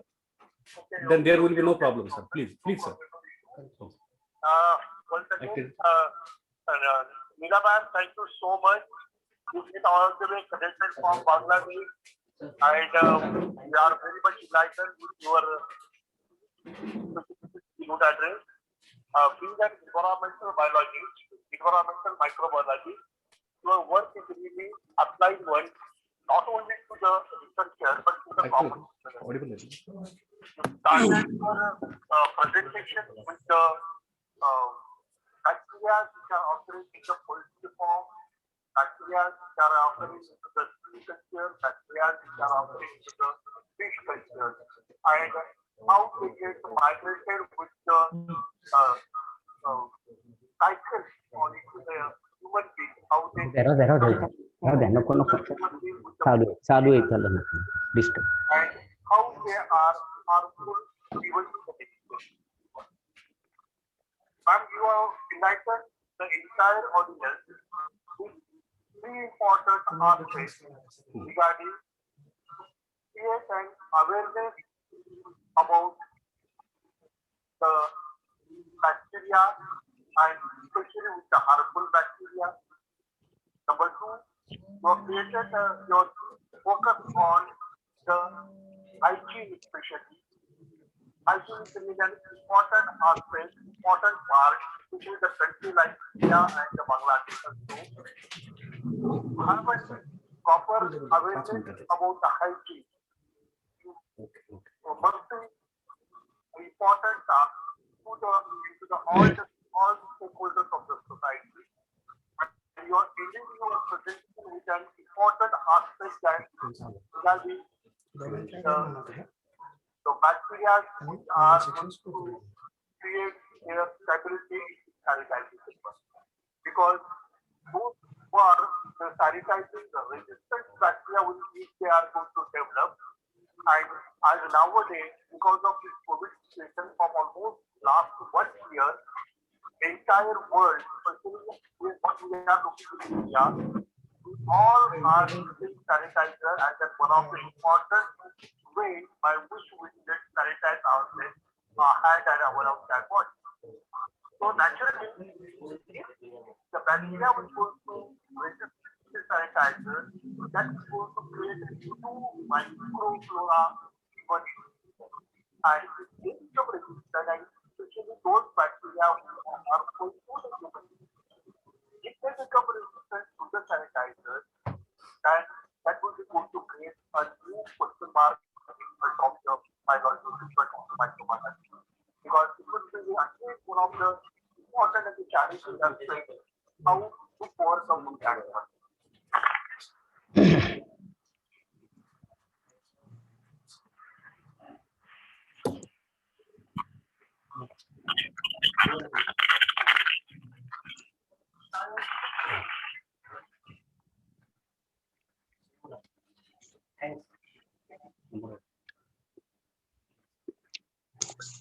Maharashtra University, then multi-faculty agent university in Maharashtra state. Especially I am working in the field of plant pathology from last 3 decades. And I will be very happy if possible we will try to link ourselves and connect our research work in the collaborative manner, because that will definitely going to help us to the people from my region also, and our work, the work which is carried out in our university, will definitely going to help that way to the people from the Bangladesh also. I again appreciate and congratulate once again for your nice and beautiful presentation. And with this report, I would like to conclude my remark from my side. Thank you so much for giving me the opportunity to work as an keynote address. I must thank to the principal of this as well as Governor Kashid and the entire team which is sitting into this and organizing this conference, this international conference. Thank you so much, one and all. Thank you, Deshmukh sir, for giving this opportunity to have an interaction with you. Thank you, one and all. Over to the organizing team. Okay. Thank you, sir. Thank you so much for my time. Thank you, sir. Thank you, Chavan sir. Miss Neela ma'am is quite fortunate because your lecture has been concluded by two eminent persons, Dr. Chavan sir and Dr. Deshmukh sir. Okay, this is the rare opportunity that is, and we can say this is a great coincidence also. I'm very honored to have this two eminent person. And I'm very thankful to Chauhan sir for his. Chavan sir is very cooperative because we know that this will not happen. Although there is a interested technical more problem. about my work, so please. Definitely. Okay. Thank you. And if somebody is interested to know about more about my research, so please connect me with email or WhatsApp. I am always available. Just I have one question, ma'am, because Dr. Chavan sir has concluded your speech and Dr. Deshmukh has also concluded. At the time, he has mentioned about the sanitizer and its capacity to remove all the bacteria. but I have heard one word, superbug. Superbug, yes, yes. This is very common because those who are not related to this community, they also eager to know about that. Just within 1 or 2 minutes. Because Actually, nowadays the superbug is COVID-19. No other superbug is higher than COVID-19, I think. But yes, there are. I have also heard about the superbug. But if we use this type of chemicals, antibiotics long without any rules and regulation, I hope very soon the bacteria can be, any bacteria can be a superbug. Because if one bacteria become resistant to more than 2 drugs or multi-drug resistant, they are also one kind of. But actually the meaning of superbug in use for, I think, in especially in clinical side, but in our environment, the research is just started on antibiotic resistance or some other sector. So I hope in future we can report more interesting features about antibiotic resistance and antibiotic resistant bacteria in our environment. Okay. Thank you, ma'am. Thank you very much. Because those who are not directly related to this discipline, Yes. they are very eager to know, because you are the eminent scholar, Dr. Chauhan sir, Dr. Deshmukh sir. They also they are doing their well in the research areas, and we are very thankful for your insightful lecture that is delivered by all the eminent scientists. We thankful to Neela ma'am once again, Dr. Deshmukh sir, and Dr. Chauhan. Nowadays, Very much. nowadays there are several we strains are of COVID-19. prepared to start Strains the have become next session. superbug here in India. Over to you, Dr. Mane sir. Dr. Mane sir. Yes. Okay, sir. Good afternoon, everybody. Mane sir, I would like to request you to give a brief. Thank you very introduction much. Yes. Dr. Deshmukh sir and both Dr. Milind Jadhav sir. Dr. Milind Jadhav. He is working as a professor of Department of Botany in Sir Syed College, Aurangabad. And Dr. Deshmukh sir, as we have already heard him, he is the president of Microbiology Society of India. I would like to request my colleague, Dr. Mane sir, is from English department, my same department, to give the brief introduction of these two eminent personalities. Dr. Mane sir. Okay, thank you, sir. In the second session of this e-conference on emerging trends in life sciences, entitled as Scope and Opportunities in Life Sciences, I welcome one and all the delegates, resource person, as well as the chairperson of the present session. It gives me an immense pleasure to introduce the respected chairperson, Dr. Milind, and an eminent resourceful resource person, Dr. A.M. Deshmukh sir. Dr. A.M. Deshmukh sir is the resourceful research person of the present session. He was the ex-professor and head Department of Microbiology, Dr. Babasaheb Marathwada University, Sub-Center, Osmanabad. At present, he is the president of Microbiology Society in India. Sir had 37 years teaching experience. He had published 82 papers, among them 32 are published in the international journals. Under his intellectual guideship, till now 17 research fellows had completed their PhD work, and at present one fellow has been working, but he had completed one major and 2 minor research projects. He is the author of 4 books and editor of 7 books.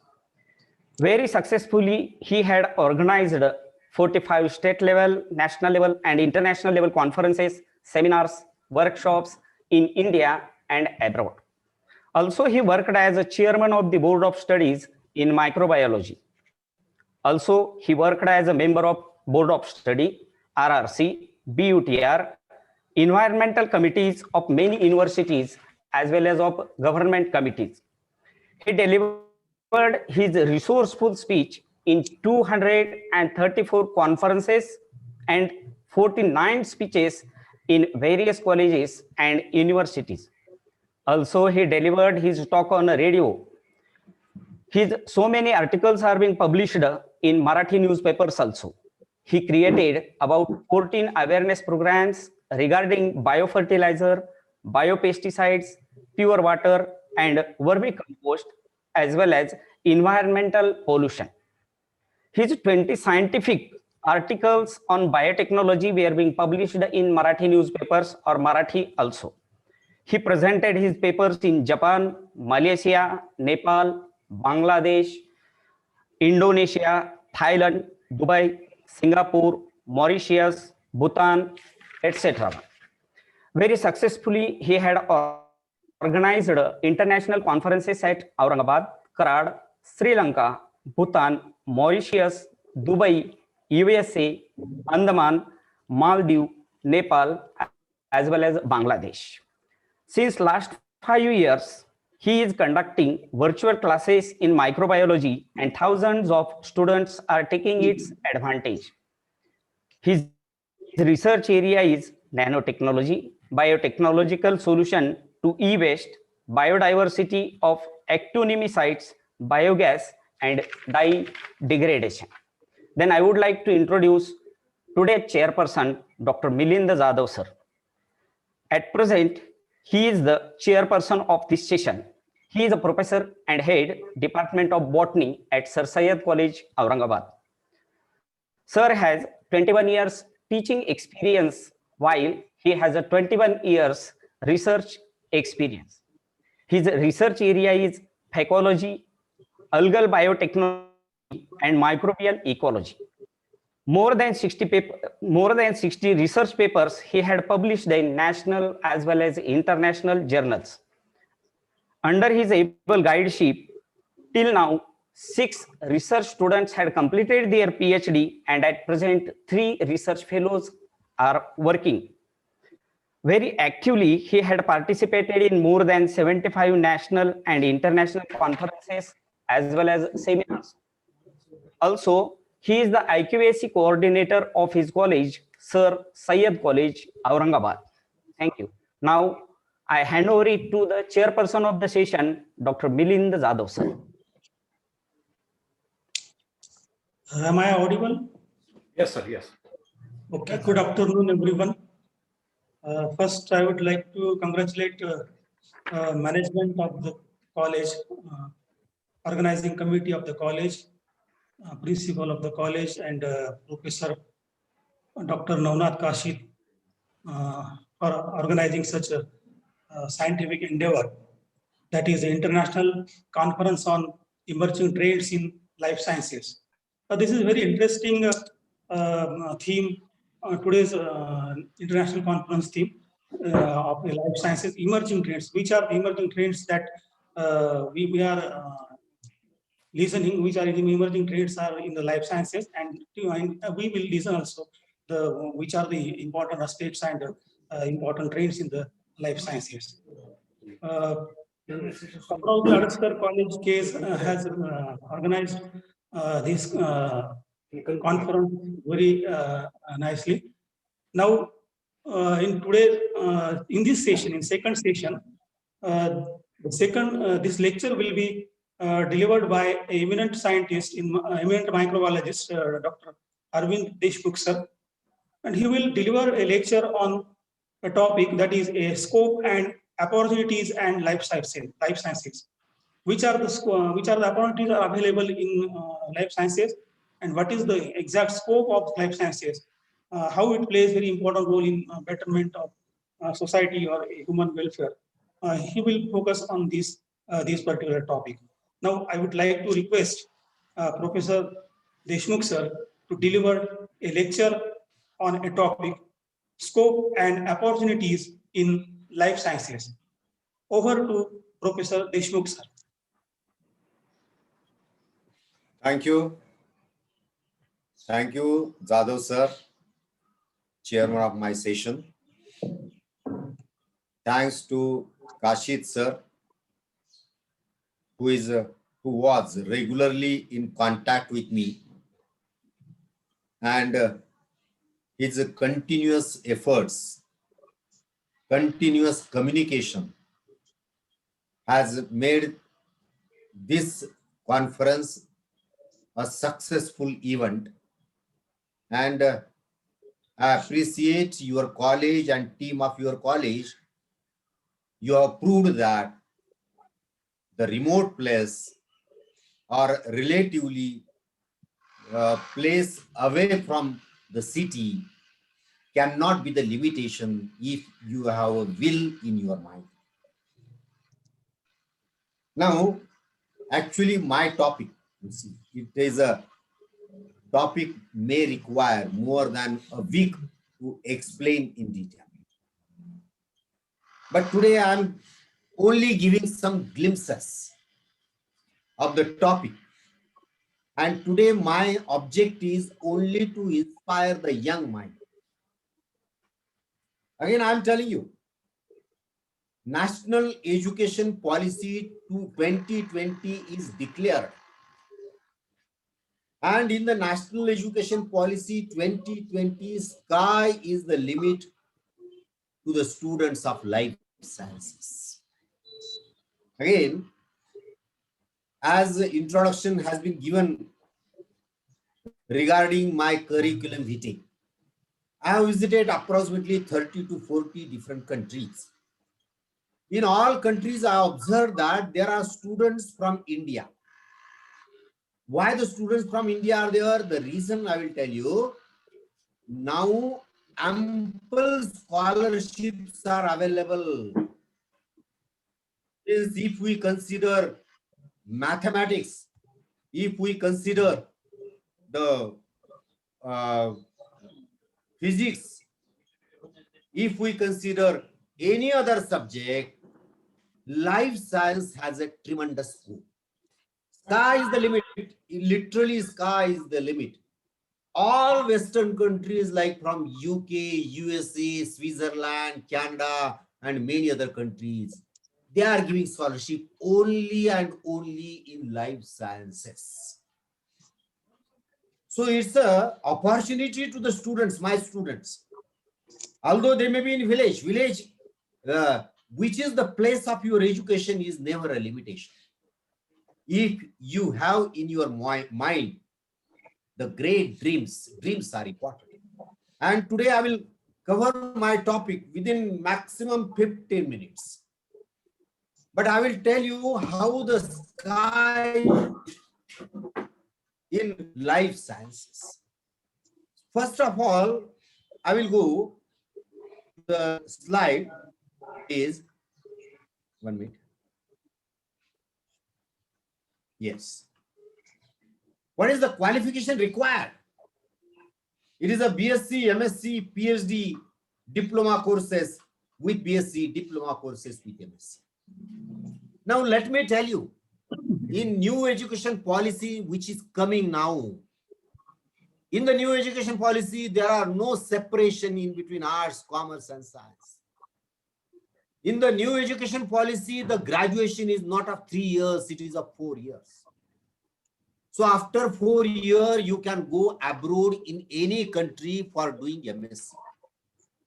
You see, Kapil Sibal, who was the Education Minister of India, he tried 15 years back.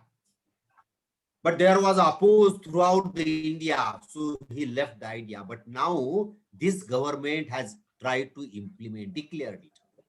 What they have declared? 4-year graduation. 4-year graduation is an opportunity to the student of life science, because after completing 4-year graduation, you can go in any Western countries, in USA, in Canada, for doing MSc, which was not possible up to the time. So I request to the students from life sciences, do MSc. And after MSc, means do BSc. And after BSc, side by side, give examination of GRE, graduate record examination. Sky, literally many opportunities are there, many scholarships are there. They are waiting for you. Need not to spend a single money from pocket. When I was in China, one student came there and visited me, and he told that he's from a poor family from Sangli. His father is steel carpenter, but he did his PhD in China only because of the scholarship. So scholarships are there. You can do the education. There are opportunities to the student of life sciences abroad. Touch with the different, you see, many opportunities are. There are many industries. In the industries, students have great opportunities in the industry. And now this government has also tried to implement vocational courses and training programs for the students so that they can go in dairy industry. Dairy industry is waiting for you. Pharmaceutical industries are waiting for you. There are many pharmaceutical industries. It is said that generally in India, every week new pharmaceutical industry is established. So there are many pharmaceutical industries. Sugar industries are there. In the sugar industries, the problem is of environmental science, and who can tackle the problem of environmental science? Students of life sciences. Then paper and pulp industry, textile industries, everywhere life science students are required in the environmental department. Leather industries. In the food industries, you see, the many of my friends are in Sri Lanka working on post-harvest technology. After harvesting the food material, many precautions are required. Botanical product, you see, many botanical products are there, many scents are there, many Ayurvedic medicines are there, waiting for the students of life science. And again, I'm very happy, I'm very proud to tell you that the government now has given importance to the Indian heritage. In the education, Indian culture and Indian heritage will be maintained. So which is the Indian heritage? Ayurvedic medicine.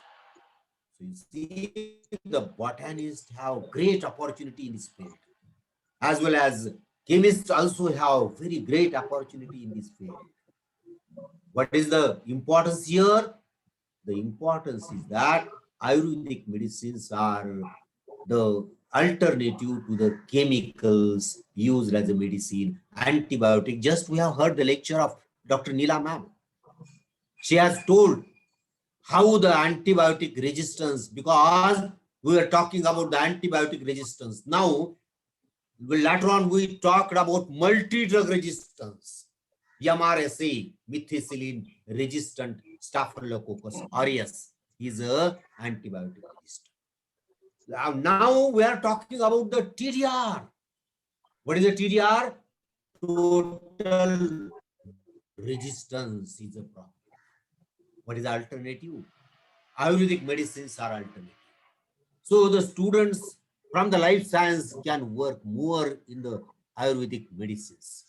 Now, you see, as I have told you, there are many institutes. In the research institute also, in the research institute, there is a many opportunities in the research institute. And now, you see, now NEP, National Education Policy 2020 is saying that now none of the college will be affiliated to university. All colleges will be autonomous. Of course, not within in the next year, not within 5 years. It will take totally 20 years. Means up to 2040, it is a target in front of government to make every college independent college. And why I'm telling you, there will be a separate research university established by the central government. So in the India, like IIT, like ISER, now the research universities will be established by the central government. These research universities will do only research and research. They will not give the degrees. So you are having ample scope. All the students are having ample scope in the research university. For that purpose, you should be ready, you see, because in every district, there will be one such university. Every district, that is the dream of central government. And in that, you are having opportunities. After the life science, you can do the DMLT. After the graduation of life science. Why I'm telling you DMLT now, everyone is bothered about his health. In old time, we are not bothered, but now we are bothered. And now there is a negative diagnosis. What is a negative diagnosis? Although I am a good, my health is good. Even then, my son is telling, Dad, you have crossed 65. Every year you must visit doctor. Why for? Negative diagnosis. Negative diagnosis meaning is that whether I am not suffering from diabetes, not suffering, negative diagnosis. Whether I am not suffering from BP, whether I am not suffering by asthma, whether I am not suffering by any hormonal imbalance. For that purpose, doctor will advise me to take various tests like a sugar, like a LDH, like the liver function test, LFT, and many other tests will be there. So today is the era of negative diagnosis test, and for that purpose, pathological laboratories are very important. So the pathological laboratory, all students have great opportunities in the pathological laboratory. As well as in academic institutes, there are chances to the students.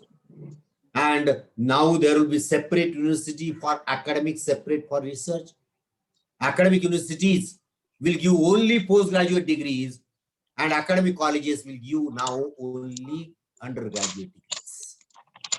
And health department of the government, you see, and pollution control. Pollution control is the most important because now world is facing global climate change. Climate change is the biggest issue in front of the all countries, all nations. And to fight with the climate change, pollution control departments are there. Our students have tremendous scope in pollution control department. Even in forensic sciences, you see, now the forensic science is not a job of only police. It is a job of microbiologist, botanist, and zoologist. Meaning is that molecular study, genetic study, to confirm that the dead body, suppose we observe dead body, then we are having only in our hand carcasses, no face, nothing to identify. Then with the help of genetic studies, we can identify whose body is this. We can identify relationship in between father and child with the help of genetic studies. So the tremendous scope is there for the forensic science department, for the life science students. Then you see, there are many technologies where life science students are having scope. I cannot cover all the topics, but only for a botany student, I would like to tell you one more. One more very important is a tissue culture technique. Tissue culture technique is waiting for you. Understand? When the students are completing BSc, they are searching jobs and jobs.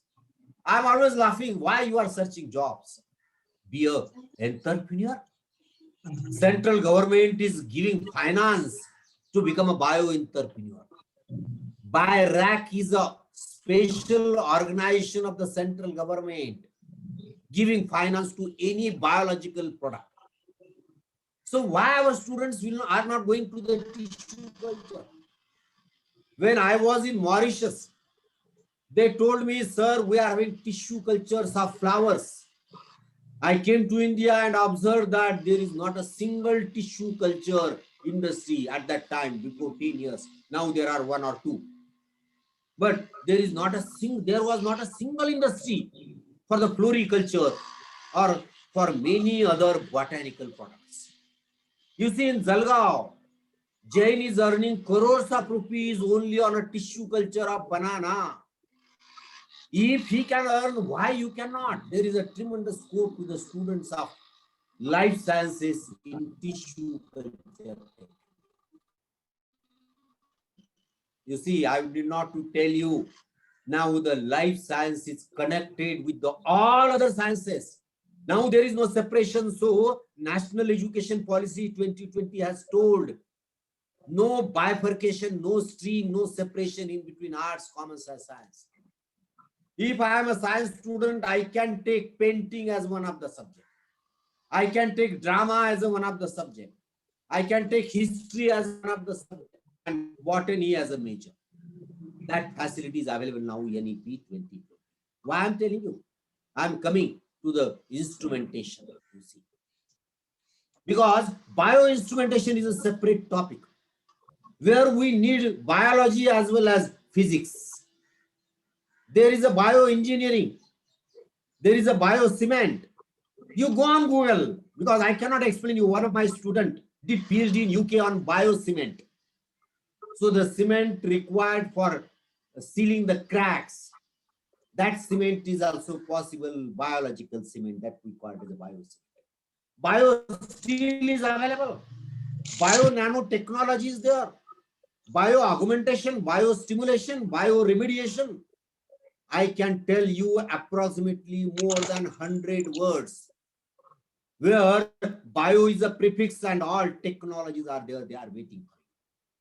Bioinstrumentation is also a such technology. Bioinformatics is a such a technology. Then one of my students was working on a biodecolorization, that is decoloration of dye with the biological ways. So I will tell you, literally, biological science is having tremendous scope in India, not only in India, throughout the world. And it is said that all other sciences are required for the development of country, development of the nation, development of the society, but biological sciences are required for existence of human being. Whether we will exist on the earth or not, it will be decided by biological science, not by the physics, not by the statistic, not by the science. Plays a very important role in our health, in our education, in our industrial development. Now the industrial development, biofertilizer industries are coming, biopesticide industries are coming, bioplastic industries are coming, stem cell technology for zoology students, stem cell technology. In Pune, there are sperm banks, you see. There are stem cell banks, sperm banks, many innovations are going on everywhere in the world, but your mind should be prepared for accepting such innovations. So, again, at the last, I would like to congratulate your college and your team from the sciences, life sciences. Really, today they have done a wonderful job exposing the different fields in the life sciences to the village student. At least you have inspired the student. Student will study or will not study, that is his part. And you see, I'm staying at Usmanabad. My native place is Geurai district, Bid. Many of my friends are telling me, sir, you are an international person. Why don't you settle in Pune? My answer is that if laptop is in front of me, if internet is with me, I'm in the UK, I'm in the USA, I'm in the Canada, because early in the morning, Canadian scientist says me on the mobile, hello, and I'm talking with him. So it is possible, student, don't underestimate yourself. That is my request today. Don't underestimate. Sky is the limit in life science. I'm reiterating it. And you can go on Google, type the word AM Deshmukh microbiology, you will get my address, you will get my phone number, you will get my email, and I'm always ready to serve the students.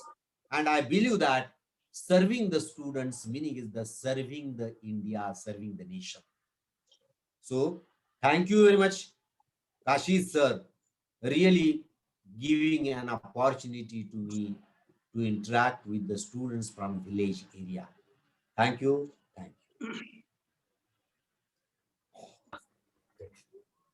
you. Thank you very much, sir. Dr. Deshmukh, sir, we are very grateful to you for such kind of insightful lecture that you have delivered now. Given opened the doors of so many opportunities for the students who are living in this arid and semi-arid region of Marathwada region.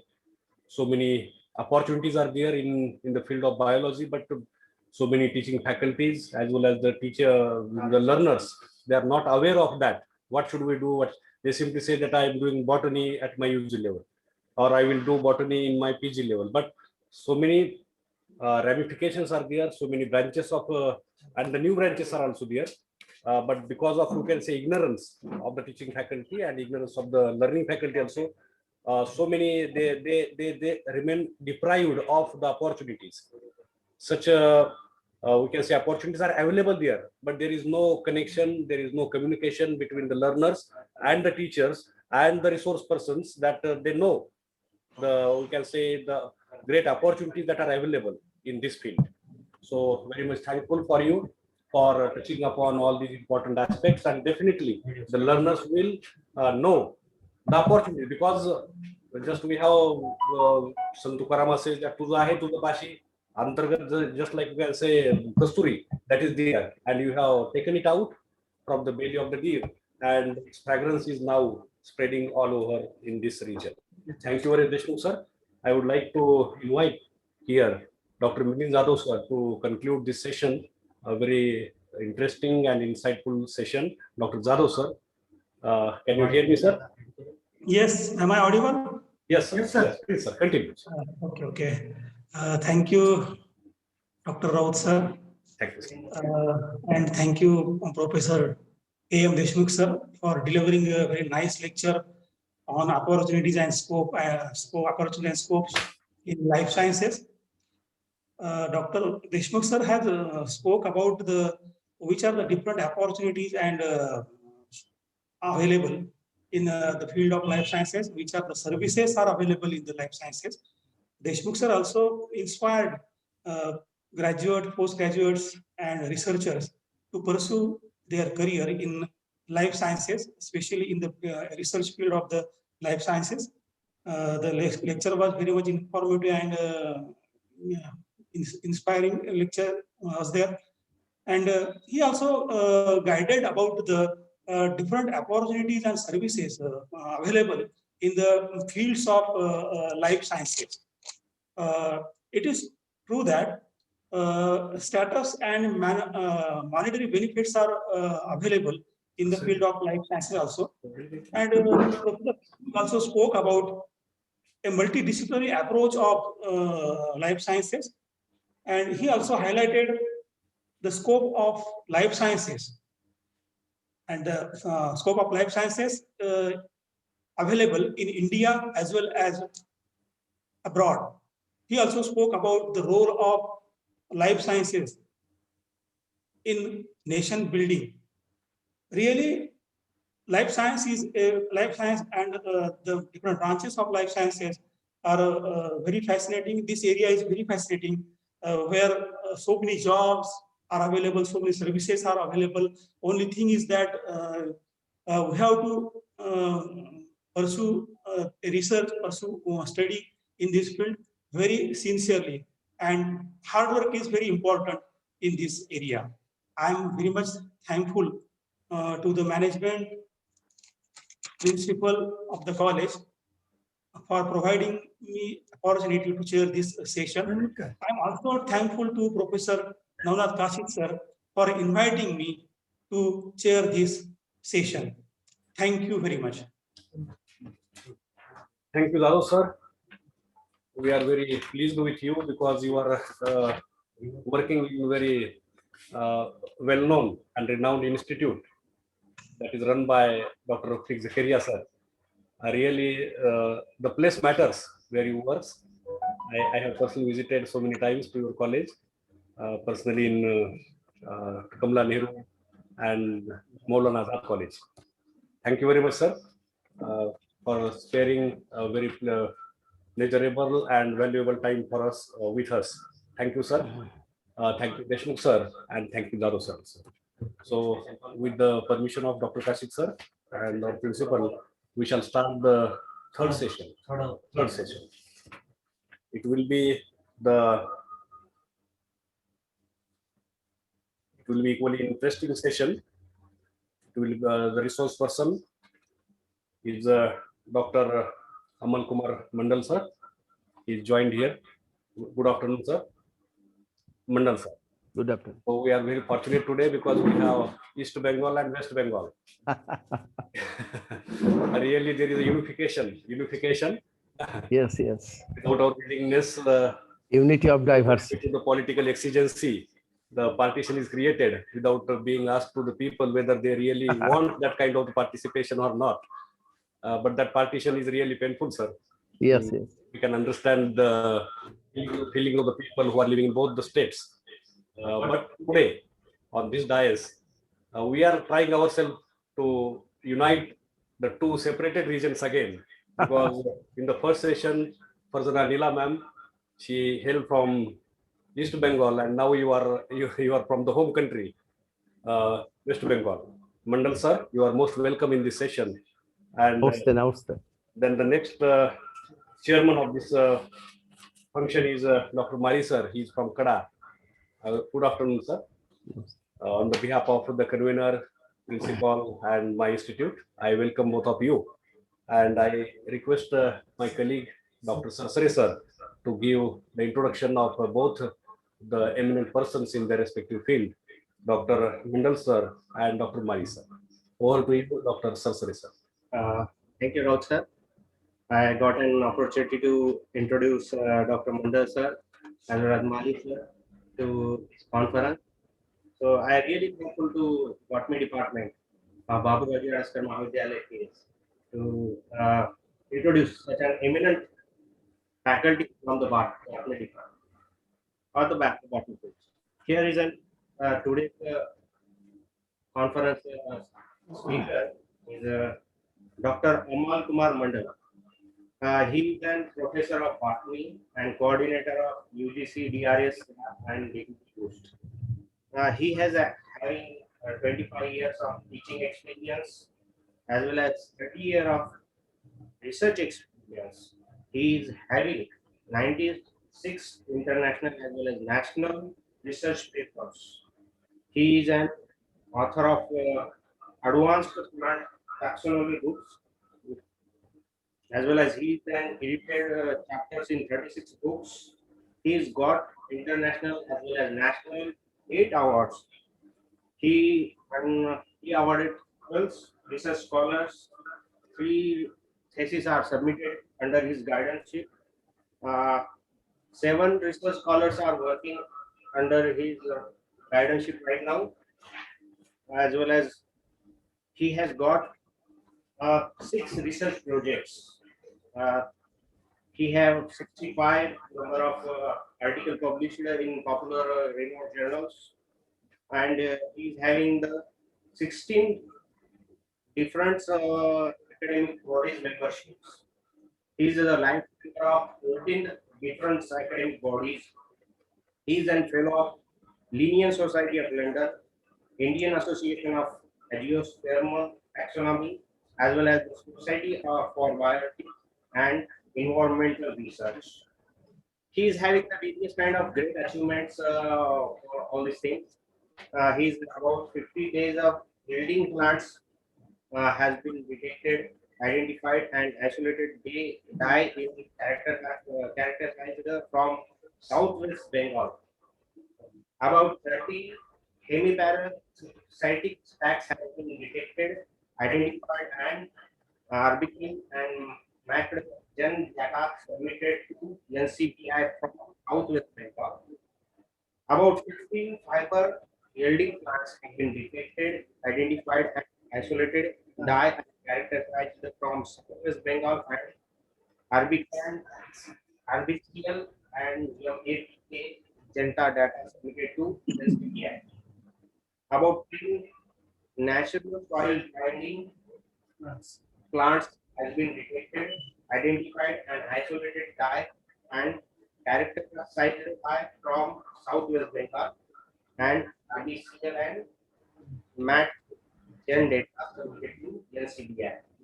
Formation of digital herbarium funded by UGC, DRS, formation of medical plant larder from Southwest Bengal, plenary lecture in International Botanical Congress and ICL at Melbourne, Australia.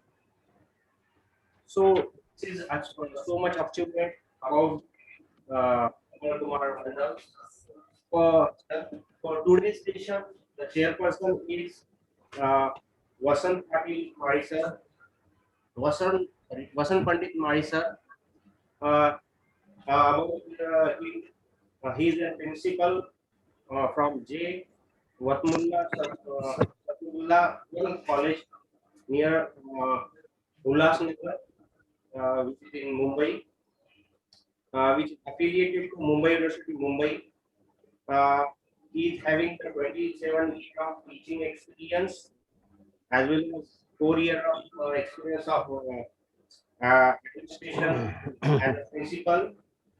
He contributed 2 PhD students under him, guided working 5 students. He is having the 3 MPhil students. About his academic position, he is an elected member of Board of Studies in Botany from Dr. Baba Saheb Ambedkar Marathwada University, Aurangabad, from for 10 years from 2006 to 15, as well as VC nominee Board of Study member of the University of Mumbai.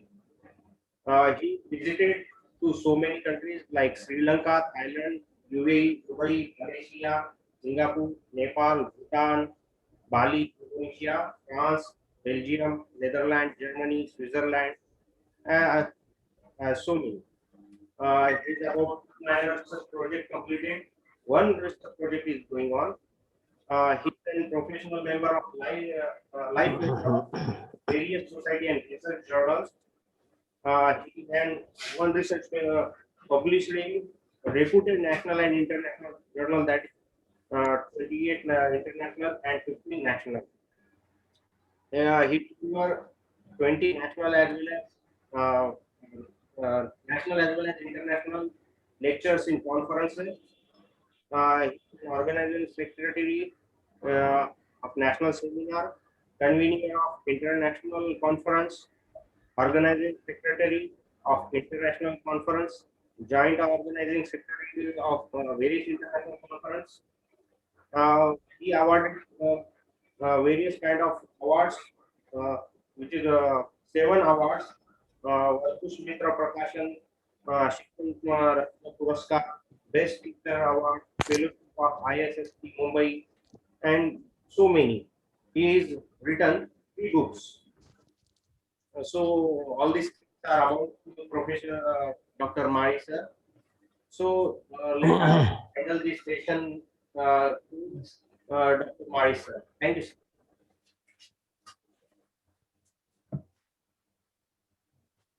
Thank you, sir. Yes, continue, sir.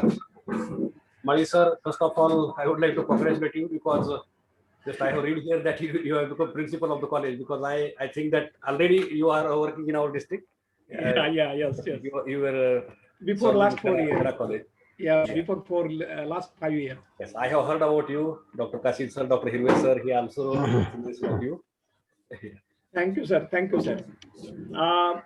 Good afternoon, everybody, all eminent personalities, organizing committee, Principal Dr. Phaude sir, my dear friend Kasid sir, Raut sir, and Professor Mondal sir. I first thank you to organizing committee for giving me opportunity as a chairperson in international conference. I request to Professor Amal Kumar Mondal sir, Professor Department of Botany, Vidyasagar University, Midnapur, West Bengal. Today, his topic or lecture topic is very nice or very burning issues and sensitive, needful that time on biodiversity and conservation. Please, I request to Mondal sir, please start your uh, lecture. Thank you, sir. Thank you, sir, for your lucid introduction. And also thank you and congratulate to Dr. Rasid sir, the professor of botany and research guide, Sunil sir, and the secretary Rameshwar Rao, and the principals, Faude sir, and other eminent uh, invited professor like Ashok sir, Jadab sir, and Sunil Deshmukh sir, and other research scholars and my beloved students. It's a great opportunity to deliver my research, and also my topic is already been told by my chairperson, respected sir and principals. That is the biodiversity and conservation. It is also a relevant topic. It's now today's scenario, and two lectures already been done. One from Bangladesh, one madam as the antibiotic, and another lecture, Sir Deshmukh sir, relevant to our student, because we have already gone through the academic policy, that is education policy 2020, and he highlighted the the huge tasks in the next 50 years for our students, and our goal, and the sky is the limit. Sir told only one word, it's key word, the sky is the limit for our students. This is a great opportunity for our beloved students, particularly life science, botany, zoology, biodiversity, biotechnology, microbiology. All the students are directly involved with our, and we are in a same umbrella. So I am starting my lecture, invited lecture, and thanks to again Navneet Kasid sir, because we are now, he is so dynamic and touch with every day regarding my lecture, regarding my biodata and everything. So he's so dynamic person in this college, and all the respected faculty members, principals, all are dynamic, I think, because one college have postgraduate, so have research facilities. So it's also a semi-university level. So I think, and this is my brief introduction. I'm going to my main lecture. So just share my uh,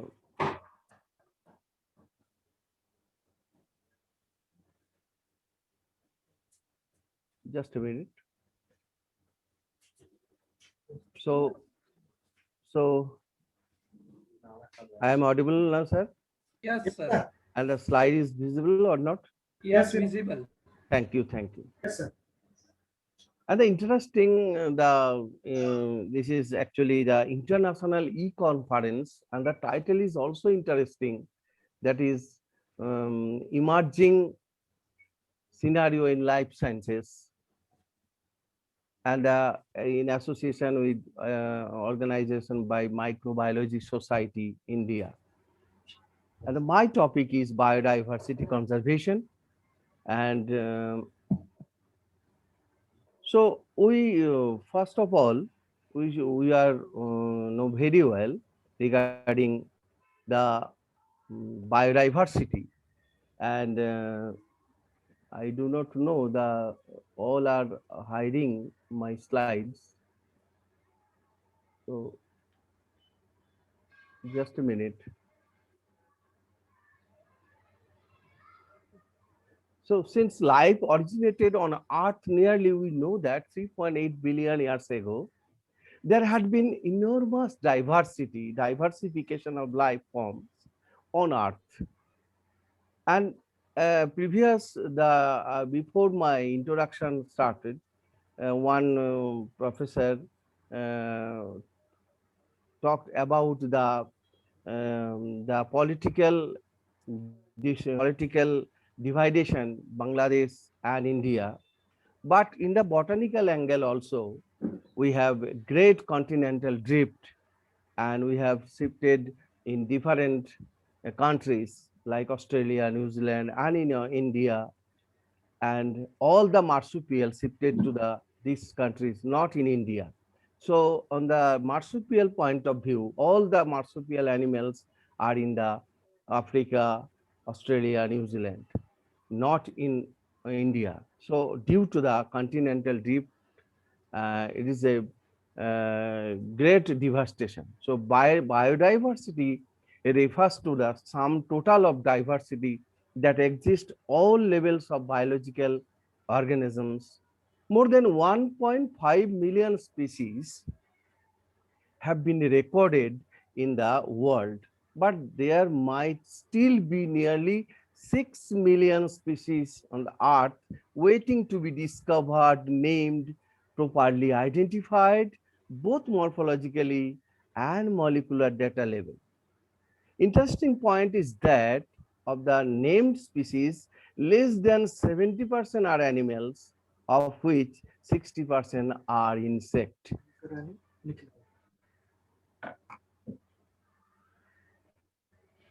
The group fungi is a large group of plant kingdom, that is fungi has more species than all the vertebrate species combined. India with about 45,000 species of plants and twice of many species of animals is one of the 17 mega diversity countries of the world. So these are the mega diversity countries. We know that, that is, and the India position is 7th position, and 17 mega diversity like Australia, Brazil, China, Colombia, and Republic of the Congo, Ecuador, India, Indonesia, Madagascar, Malaysia, Mexico, Papua New Guinea, Peru, Philippines, South Africa, United States, and Venezuela. These are the most richest countries on the biological wealth is concerned.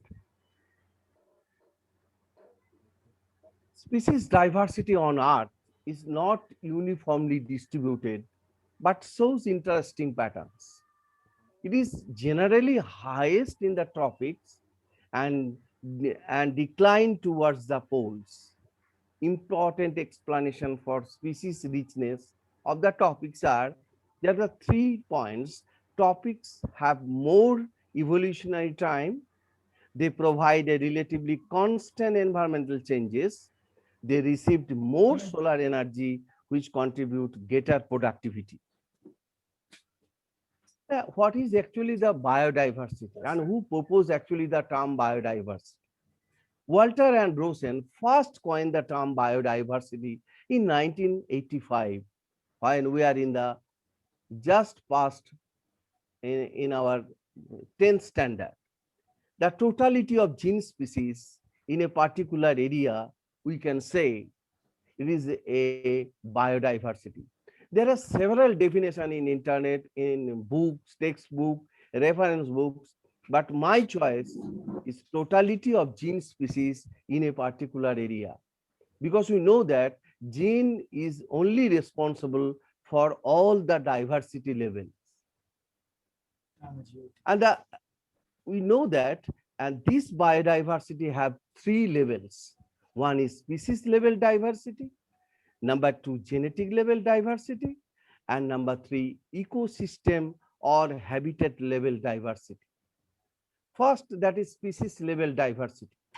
It is the variety of different species of living forms in a given area. In a particular area, the total species in a living form, we can say it is species level diversity. And on the genetic level diversity, it is the variation at the level of individual genes, or we can say the heritable variation within and between the populations of organisms. That more genetic diversity in a population, the more characteristic and variation. Number 3, ecosystem or habitat level diversity. It is the aggregation of various habitat community types and abiotic environmental given area.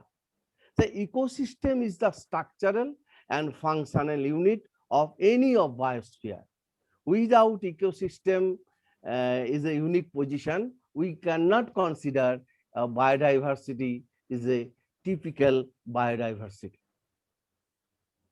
Another point is that is R.H. Whitaker has been classified again biodiversity into 3 diverse sub-diversity level. Number 1, alpha diversity. Number 2, beta diversity. And number 3, gamma diversity. Number 1, that is alpha diversity. The average species diversity in a habitat or specific area is called alpha diversity. Beta diversity is the ratio between local or alpha diversity and range and a reaches diversity. This is the diversity of species between the habits and region in a particular region. And gamma diversity, the local species diversity in a landscape. Like several parts, like in our area, we can say that is Vidyasagar University campus diversity, or we can say Southwest Bengal diversity have 5 districts: Bankura, Purulia, West Bengal, Bankura, Purulia, West Midnapur, East Midnapur, and newly formed Jhargram. And in each and every state have this type of pocket of biodiversity. Total number of plant species estimated in the world in the angiosperm level, now it is 3,85,000, graphite 22,750, ferns and horsetails 15,000, and conifer is the less than respect all the other plants 1,050. And in respect of world, in India, flowering plants in 18,000, India species documented in 8 region 3,000, and endemic species 50,000. So it is very important endemic species, because we know that few plants are confined in a particular area, is called endemic. In a forest concern, we know that forest area is the main source of the new plants, new species. So in India, the total forest cover in 7,8,270 square kilometer, which is 21.54% the total area of the country. And now I am going to the very interesting related with biodiversity, that is hotspots. Professor Mayar is a renowned scientist, systematist, and biodiversity. First coined this term biodiversity hotspot. Was the person who introduced the concept of hotspot in 1988. The scientist wrote a paper on the concept of hotspot. This type of protected region can be created in the tropical forest. These regions help in the conservation of biodiversity as well as the protector of species. Actually, what is the definition of hotspot?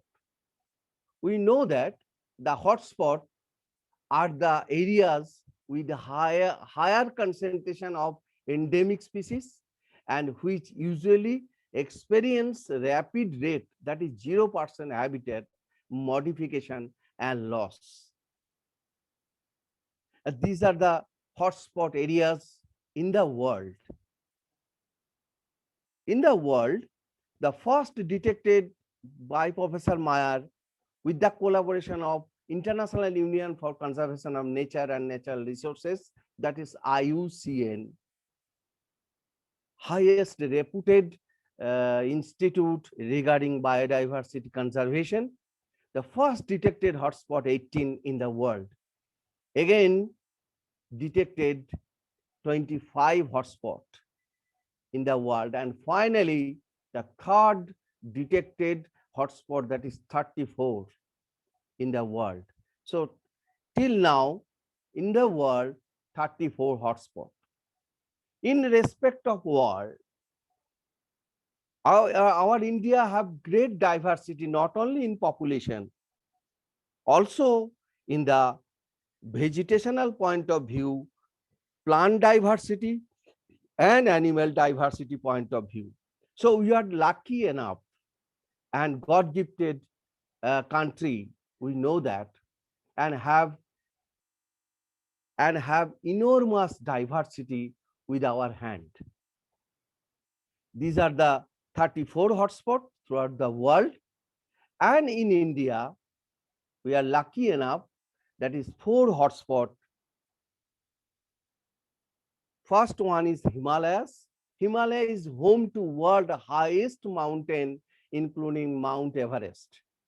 About rise of mountains results in diversity of ecosystem that range from alluvial grasslands and subtropical broadleaf forest to alpine meadows above the tree line. It is a home to a variety of large diversity of plants. And the composition of the plant species, total plant species in Himalayas, that is 10,000. And the endemic species 3,160. And the percentage of endemism 31.6. Number 2, Western Ghats and Sri Lanka. Faced with tremendous populations pressure, the forests of Western Ghats and Sri Lanka have been dramatically impacted by demands for agriculture and timber. The region is home to rich endemic assemblages of plants, and the composition is total plant species 13,500, and the endemic species are 7,000, and the percentage of endemism 51.9. So it is also a rich diversity. Third, that is Indo-Burma. Indo-Burma includes entire northeastern India except Assam and Andaman group of islands, and Myanmar, Thailand, Vietnam, Laos, Cambodia, and South China. Indo-Burma is a biodiversity hotspot designated by Conservation International. And the floristic diversity have plant species 25,000, endemic species 15,000, and endemism is just first class 60%. So it is a great diversity in Indo-Burma region. And the last one, and newly added, Sundarlands, includes Nicobar group of islands and Indonesia, Malaysia, Singapore, Borneo, and Philippines. Sundarland is a biogeographic region of Southeastern Asia corresponding to a larger landmass that was exposed throughout the last 2.5 million years during period when sea levels were lower. And the floristic composition is plant species 5,916, endemic species 3,049, and endemism 51.5. So total plant species 5,916, and in respect of endemism are neck to neck fight. So we know that the endemism is only confined particularly plant species or animal species in a particular area. Now I am going to the next stage, that is loss of biodiversity. While it is doubtful if any new species are being added through speciation into the earth treasury of species, there is no doubt about their continuing losses. So biological wealth of our planet has been declining rapidly, and the accusing finger is clearly pointing to human activities, that is called anthropogenic activities. And we are the main culprit of biodiversity loss. Adding to the grim scenario of extinction is the fact that more than 15,500 species worldwide are facing the tremendous threat of extinction. Presently, 21% of all bird species, 23 of all mammal species, 32 of all amphibian species, 31 of gymnosperm species in the world face the threat of extinction. From a study of the history of life on Earth through fossil records, we learned that large-scale loss of species like the one we are currently witnessing have also happened earlier, even before human appeared on the scene. During the long period, less than 3 billion years, since the origin and diversification of life on Earth, there were 5 episodes of mass extinction of species. So what is the next extinction? How is the 6th extinction presently in progress different from the previous episode? So 5 already been gone.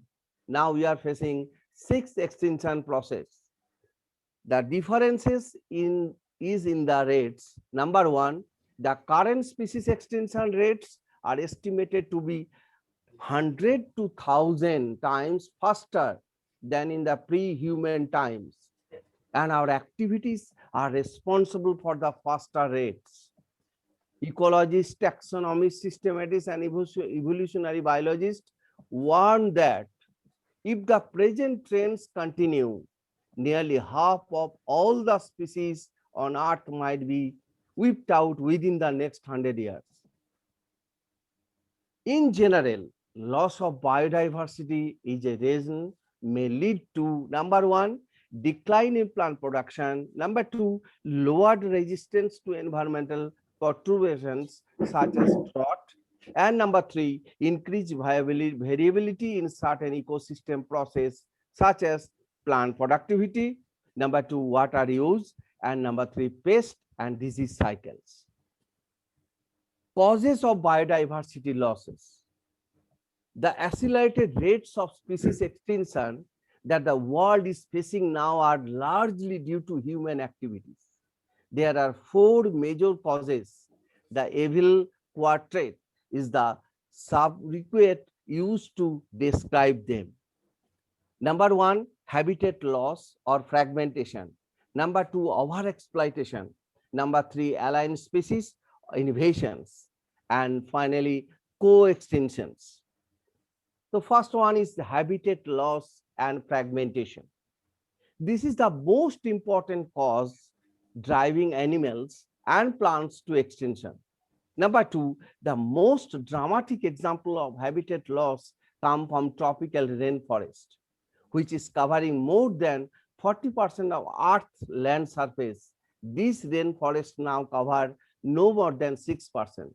So 14% now declined to 6%. They are being destroyed fast. By the time you finish watching my invited lecture, 1,000 more hectares of rainforest would have been lost. Number 5, the Amazon rainforest. It is so huge that is called lung of the planet. Why it is called lung of the planet? 14% about lion's share of the oxygen produced from this particular area. That's why it is called lung of the planet. Harboring probably millions of species is being cut and cleared for cultivating soybean or for conversion to grassland for raising beef cattle. Besides total loss, the degradation of many habitats by pollution also threaten to survival of many species. When large habitats are broken up into a small fragment due to various human activities, mammals and birds require large territories, and certain animals with migratory habitats are badly affected, leading to population declines. And number two, overexploitation. Humans are so powerful in the world. We are the Homo sapiens sapiens, but in Andaman only Homo sapiens. So we are concerned about not first a human being came in the earth. So human are the so powerful in the world, but unfortunately we are heterotroph and have always depended on nature for food and shelter. But when need turns to greed, it leads to over exploitation of natural resources. Many species extinction in the last 50 years. Cow, passenger pigeons were due to over exploitation by humans. Presently, many marine fish populations around the world are over harvested, endangering the continued existence of some commercially important species. Third one is alien species invasions. It is also alarming situation in our biodiversity. When alien species are introduced unintentionally or deliberately for whatever purpose, some of them turn invasive and cause decline or extinction of indigenous species. The Nile perch introduced into Lake Victoria in East Africa led eventually to the extinction of an ecologically unique assemblage of more than 200 species of cetacid fish in the lake. And in our country, you must be familiar with the environmental damage caused to threat posed to our native species by invasive weed species like carrot grass, like Parthenium, lantana, and water hyacinth, that is Eichhornia. And these are the picture of Parthenium, these are the lantana, and these are the most water hyacinth, that is Eichhornia crassipes. And the last one is co-extinction. When a species become extinct, the plant and animal species associated with it in an obligatory way also become extinct. When a host fish species become extinct, its unique assemblage of parasites also meets the same fate. Another example in the case of co-evolved plant pollinator mutualism, where extinction of one invariably leads to the extinction of the others. Why should we conserve biodiversity? There are many reasons, some obvious and others not so obvious, but all equally important. They can be grouped into three categories: narrowly utilization, broadly utilitarian, and ethical. Number one, that is narrowly utilitarian arguments. Now, narrowly utilitarian arguments for conserving biodiversity are obvious.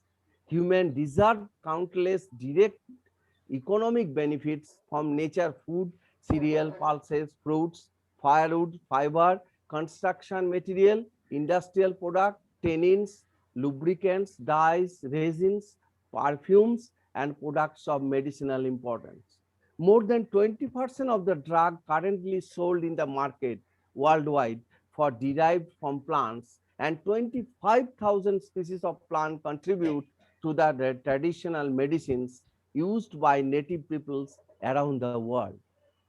Nobody knows how many more medicinal useful plants there are in tropical rainforest waiting to be explored. With increasing resources put into bioprospecting, exploring molecular, genetic, and species level diversity of products of economic importance, nation endeavored with the rich biodiversity level. Number two, the broadly utilization argument. The broadly utilization argument says that biodiversity plays a major role in many ecosystem services that nature provides. The fast dwelling Amazon forest is estimated to produce through photosynthesis 20% of the total oxygen in the Earth's atmosphere. Can we put an economic value on this service by nature? You can get some idea about by finding out how much your neighborhood hospital spends on a cylinder of oxygen. So it is a huge task of our biologists.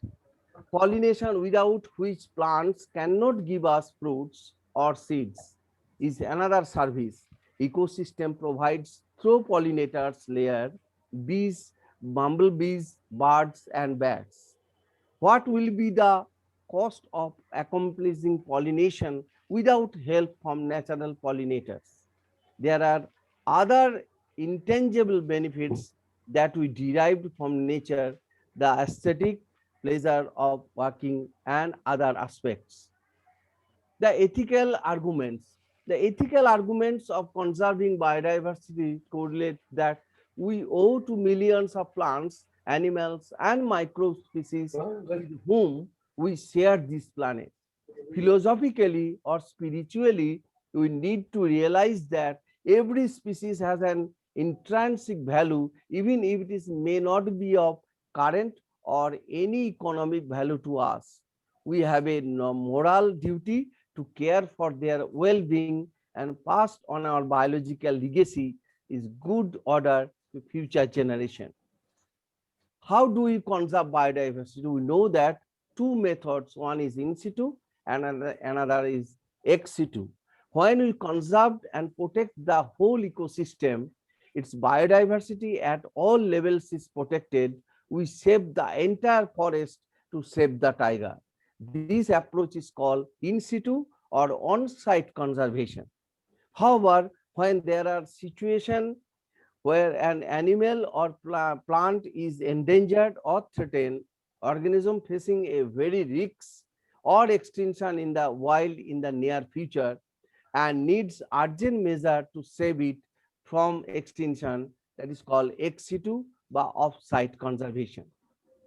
In situ conservation faced with the conflict between development and conservation, many nations find it unrealistic and economically not feasible to conserve all their biological wealth.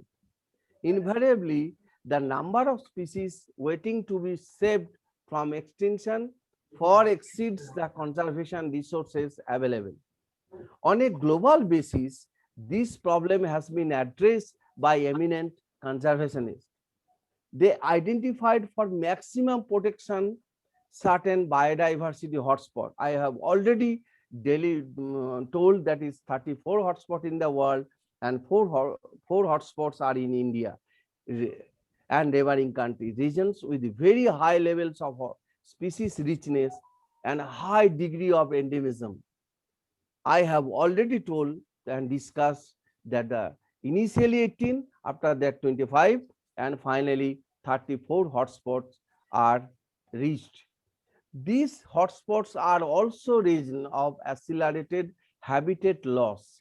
The four hotspots, Western Ghats, Sri Lanka, Indo-Burma, Himalaya, Sundarlands, cover our country exceptionally high biodiversity region. Although all the biodiversity hotspots put together cover less than 2% of the Earth land area, the number of species they collectively harbor in extremely high and strict protection of this hotspot could reduce the ongoing management. In India, ecologically unique and biodiversity rich regions are legally protected as biosphere reserve, national park and sanctuaries. India have 14 biosphere, 90 national parks and 448 wildlife sanctuaries. India has also a history of religious and cultural tradition that emphasized protection of nature. In many cultures, traits of forest were set aside and all the trees and wildlife within were ventured and given total protection. Such sacred groups are found in Khasi and Jayantia Hills, Meghalaya, Aravalli Hills of Rajasthan, Western Ghats regions of Karnataka and Maharashtra, and the Sarguja, Chanda and Bastar areas of Madhya Pradesh and West Bengal, that is Jungle Mahal area. Ethical, cultural and spiritual religious belief system, that is sacred species. Traditionally, conserved plants or animal species of religious and cultural importance are called sacred species. Example, plant like tulsi, neem, ashoka and people tree. All are highly medicinal plants, particularly tulsi, neem and ashoka. And on the animal point of view, cow, monkey and cobra. These are the plants, neem, ashoka and tulsi. These are the few animals. And sacred groups. These total entire group, these plants is called sacred groups. It is a small patch of land like a sacred group is also a different. It is a small patch of land with natural fauna and flora protected by the local community, is dedicated of deities or their ancestral spirit. Sacred groups range from few trees to small patches of forest areas covering few kilometers.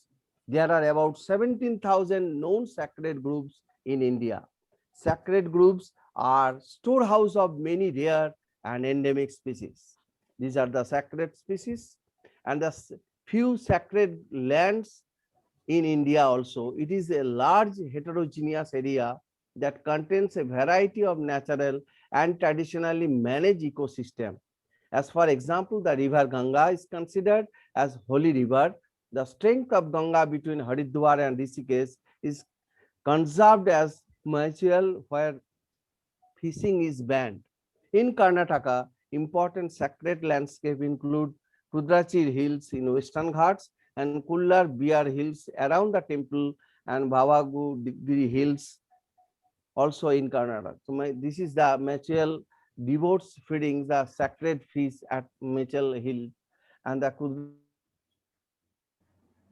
and Budhagiri Hills and the ex situ conservation. In this approach, threatened animals and plants are taken out from their natural habitat and placed in special setting where they can be protected and given special care.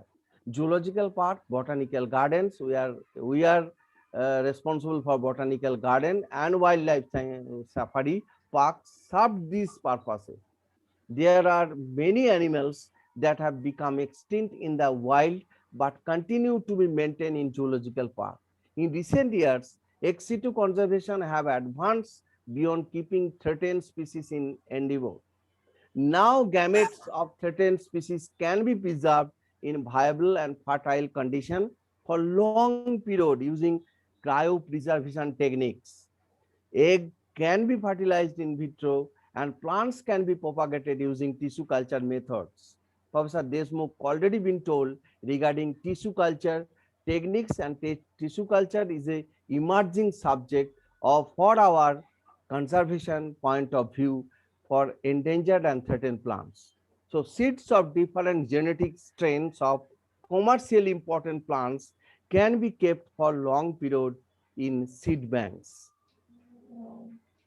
Endemic species, we know that few plant species are confined in a particular area, like Nepenthes khasiana, only confined in Khasi Hills. Now we are the plant lovers collected from few Nepenthes plants for our garden, but it's not a natural condition. And it is also in Kerala, that is Kerala University, the huge botanical garden and have a mini world plant kingdom in the Kerala botanical garden, and Nepenthes is also a important, that is collected from different parts, but in the natural condition first in Khasi Hills. That's why this species is particularly named Nepenthes khasiana. So there are the species found only in a particular geographical region because of its isolation, soil and climatic conditions. the benefits of biodiversity. Biodiversity is known for its multiple benefits: economic benefits, ecological benefits, and ethical benefits. Economical benefits for the food, agriculture, medicine, and industry. And 3 billion people depends on marine and coastal biodiversity. It is also a big section of our life science, or particularly in botany and zoology. So 3 billion people are directly or indirectly depend on marine ecosystem biodiversity. And 1.6 billion people rely on forest and non-timber forest product for their livelihood. And finally, I'll conclude that biodiversity knows no political boundaries. Previously, one teacher, that is Professor Chauhan sir and Professor Desmukh sir, told that there is no boundaries of science. I know that there is no boundary of science, and also no boundary in the cultural aspects also, that is song. There is no bear. Only music can correlate whole world. So biodiversity knows no political boundary, and its conservation is therefore a collective responsibility of all nations. The historic convention on biological diversity, you know that the Earth Summit held in Rio de Janeiro, and that time our Prime Minister P.V. Narasimha Rao is hosted the present our country in this 1992.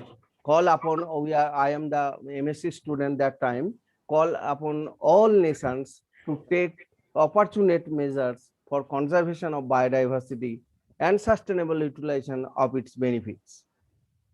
In a follow-up, the World Summit on Sustainable Development held in 2002 in Johannesburg, South Africa, and 190 countries pledged their commitment to achieve by 2010 a significant reduction in the current rate of biodiversity loss at global, regional, and local level. Species richness is also a function of the area of a region. The species relationship is generally a rectangular hyperbolic function. It is believed that communities with high diversity tend to be less variable, more productive, and more resistant to biological invasion.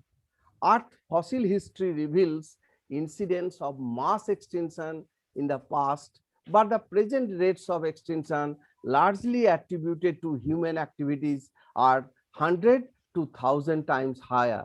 Nearly 700 species have become extinct in recent times, and more than 15,500 species, of which less than 650 are from India, currently face the threat of extinction. And lastly, my word is, let us all be proud of our biodiversity and try all possible ways to conserve this.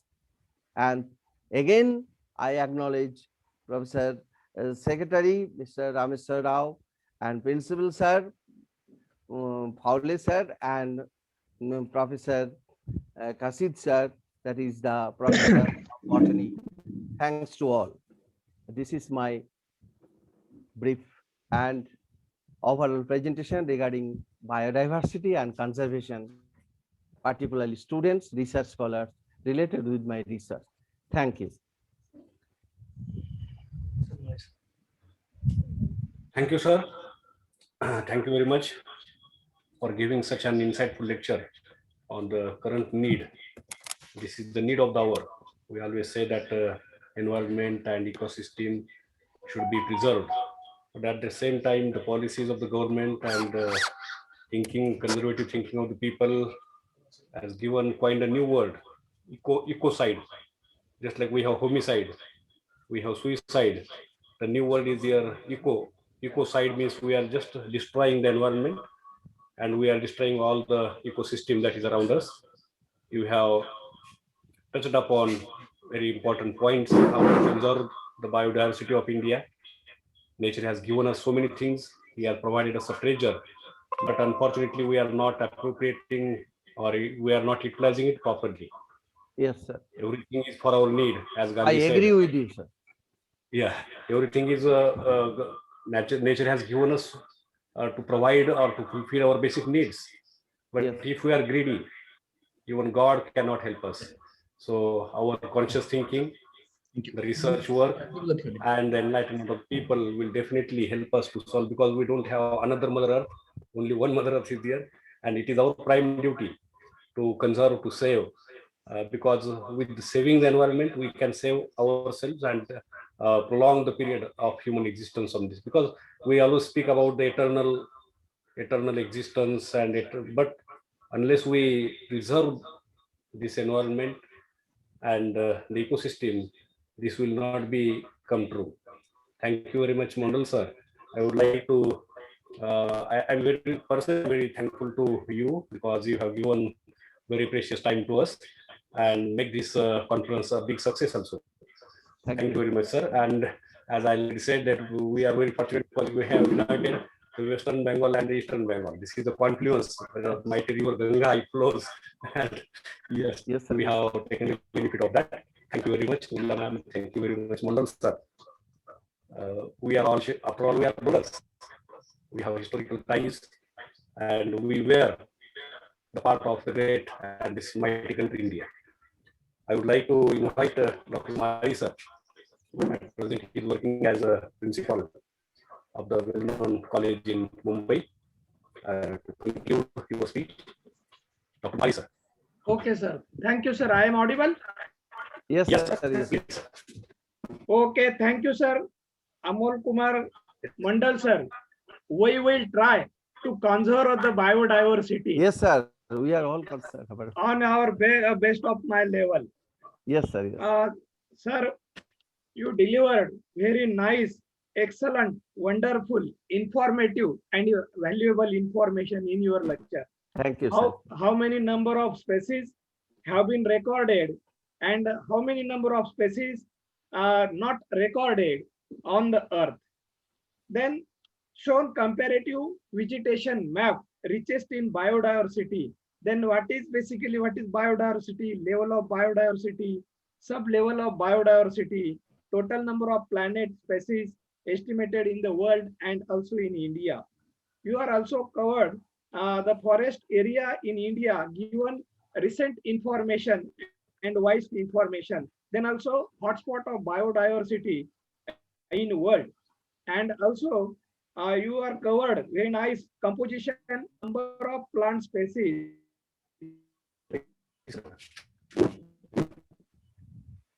And also, sir, you are shown very excellent photographs of species, also Nepenthes khasiana. Then also causes of biodiversity losses due to anthropogenic activity of humans. Also given brief information about Amazon rainforest or over exploitation, extinction, then importance of conservation of biodiversity. Then how do we conserve biodiversity in situ and ex situ conservation? Also given information about sacred species and sacred grooms, number of sacred grooms in India and sacred landscape also. Then, sir, your lecture is really very informative. I am very happy because I am also taxonomist. I am trying my level best, sir. Nice, sir. Very nice try, sir. Your try. Nice to meet you, sir. Yes, sir. Because we are the systematics arena. Yes, sir. Yes, sir.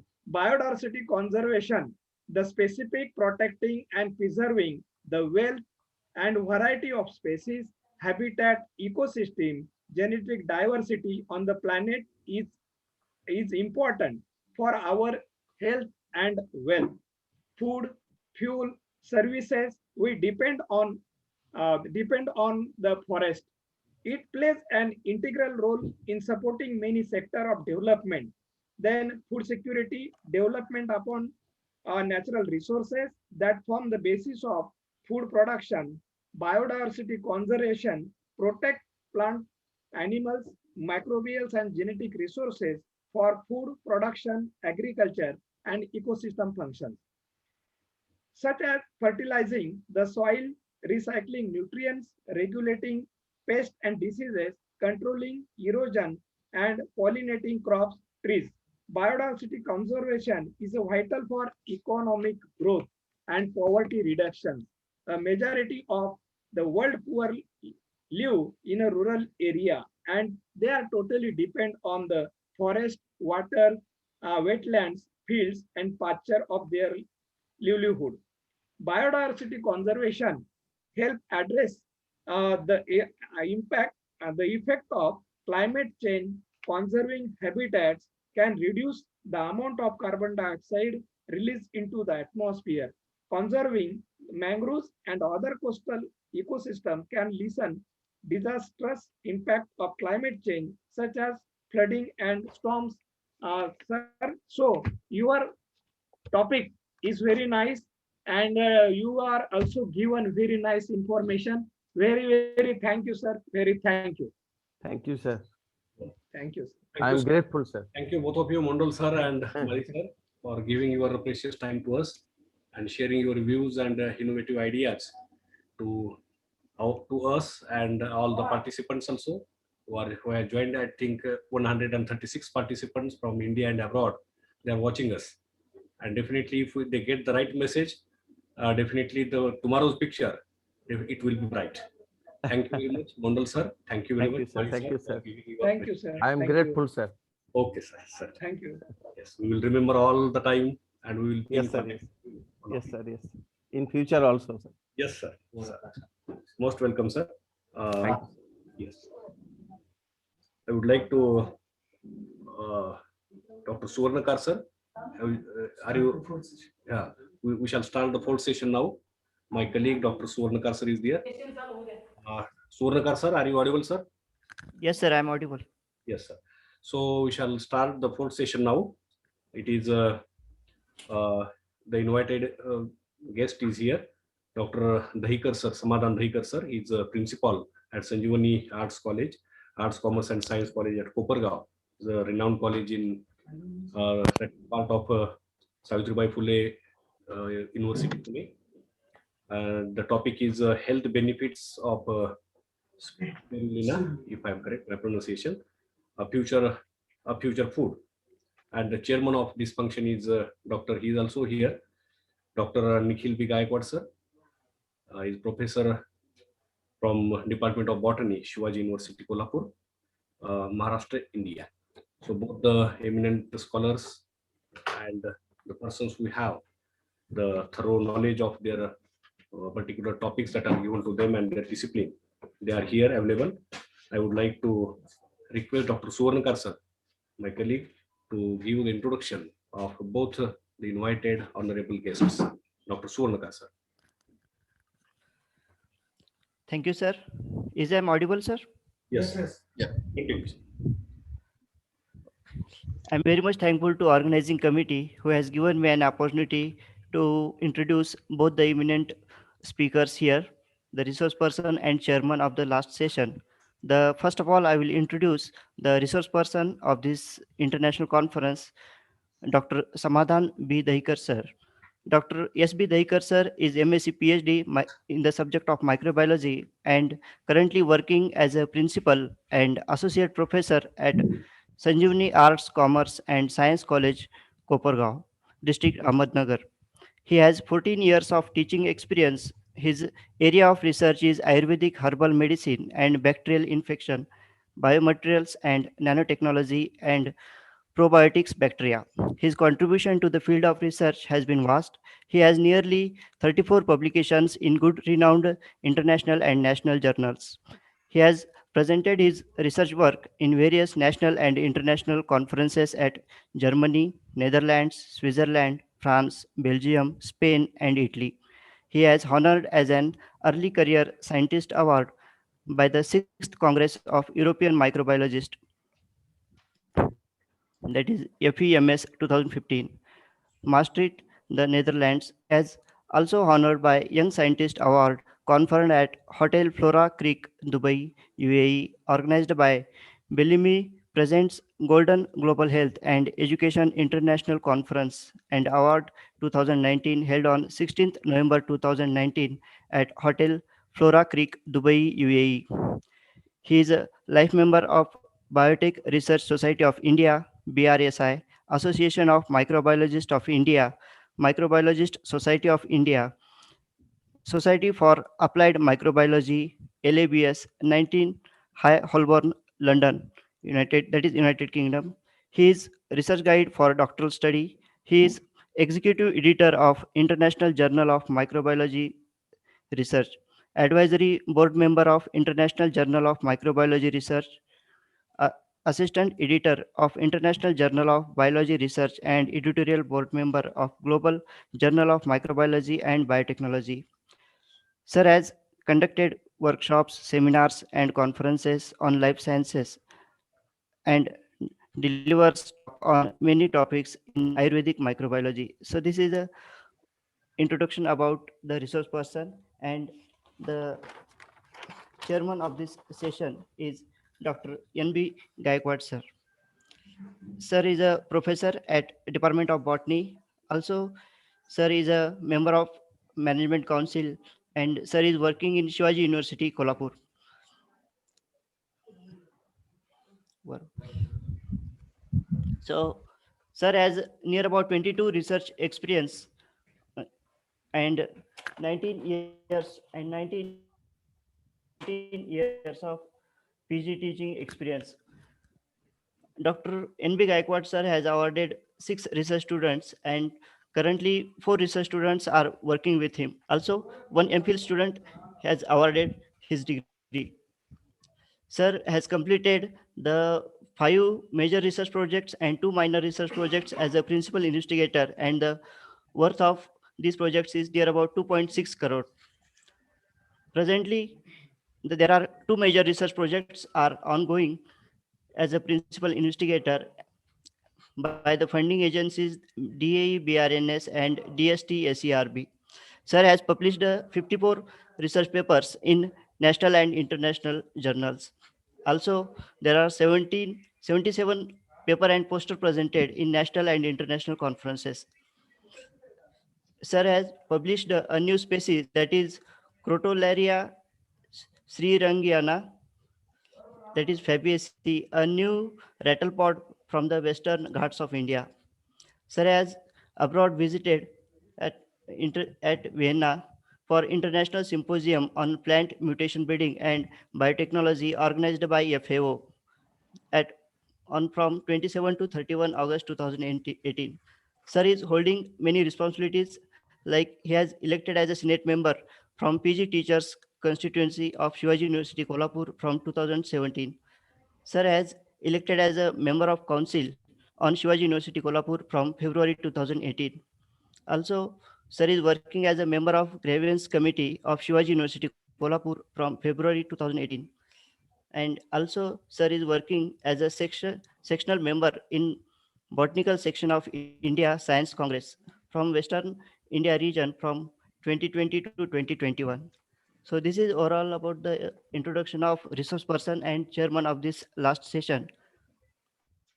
Now I request to Dr. N.B. Gaikwad sir to conduct this session.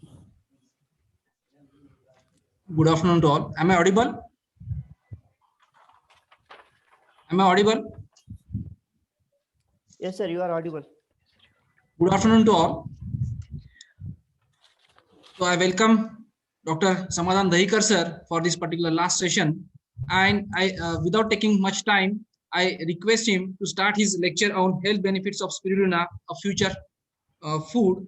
So, sir, you are requested to start your lecture. Then at the end of your lecture, we'll go with question and answer, and then we'll sum up the particular session. Sir, please start your lecture.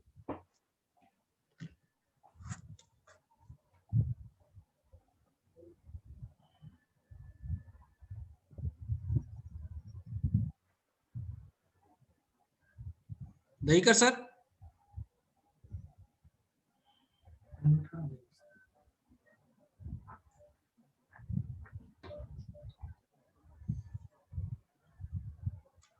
Already we are late by 1 hour, so I request you to start. Okay. your lecture. Yeah. Very good afternoon to all of you. I'm audible? Yes, sir. Yeah. Yes, it's a delay, really, it's very delay, but I will conclude within a 20 to 25 minutes. First of all, really thanks to Dr. Kashit sirs and Dr. Phawade sir, principal sirs, and every organizer for this international conference. And really, it's a time of food. And my topic is related to, and already Dr. Mondal sir and Dr. Deshmukh sir and Neela ma'am has guide us. They has delivered a talk on different line, and I am also giving my talk on the same line of Dr. Mondal sir as a part of biodiversity. I'm talking on today the nutritional and health benefits of spirulina. So, as you know, spirulina, according to the WHO, World Health Organization, spirulina is an interesting food rich in iron and proteins, which can be administered to children without risks. WHO also declare it as the best food for future. So, we will just discuss what are the nutritional qualities of the spirulina, how it is beneficial for the health sector. So what is a spirulina? So most of the people from the biological science and they know what is spirulina, but there is a lack of information. What is, how can, and what are the health effects of spirulina and how can you use in a daily life? So it is in need of our, because we are facing a very bad situation like COVID-19. So each and everyone is taking care of our health. So it is a health concern. So we must know what is a spirulina and how it is beneficial for the health issue. So spirulina is a blue-green algae. It is a simple one cell from algae that thrives in a warm, alkaline, freshwater bodies. The name spirulina is derived from the Latin word that is helix or spiral, produced from two species of cyanobacteria. There are basically two species of spirulina, Anthrospira spentalis and the Anthrospira mexicana. It is also called as the Spirulina plantasis nowadays. Then what is the history of spirulina? As you know, it is a German algae scientist, Dr. Darwin, discovered the existence of the spirulina, that is a spiral-shaped algae, named as the spirulina. And thereafter, Dr. Clement of France in 1962, he found that the Ganamio or Canambio people, it is one group of the community or the people living around the lake of Chadis in South Africa. Had a stronger bodies than other civilized people at that time, despite a poor living condition and limited resources. Ganemo peoples eat a blue-green algae found floating on the lake surface. This algae was a spirulina. Thereafter, why spirulina is important for the health? So that is why it is a future food. So spirulina is developed as the food of the future because of its amazing ability to synthesize high-quality concentrated food more efficiently than any other algae. Spirulina contains 65 to 71% complete proteins with all essential amino acids and perfect balance. Spirulina won the Best Natural Food Award in West Germany in the International Food Conference. The United Nations has conducted a 5-year toxicology study on spirulina and found it to be completely non-toxic.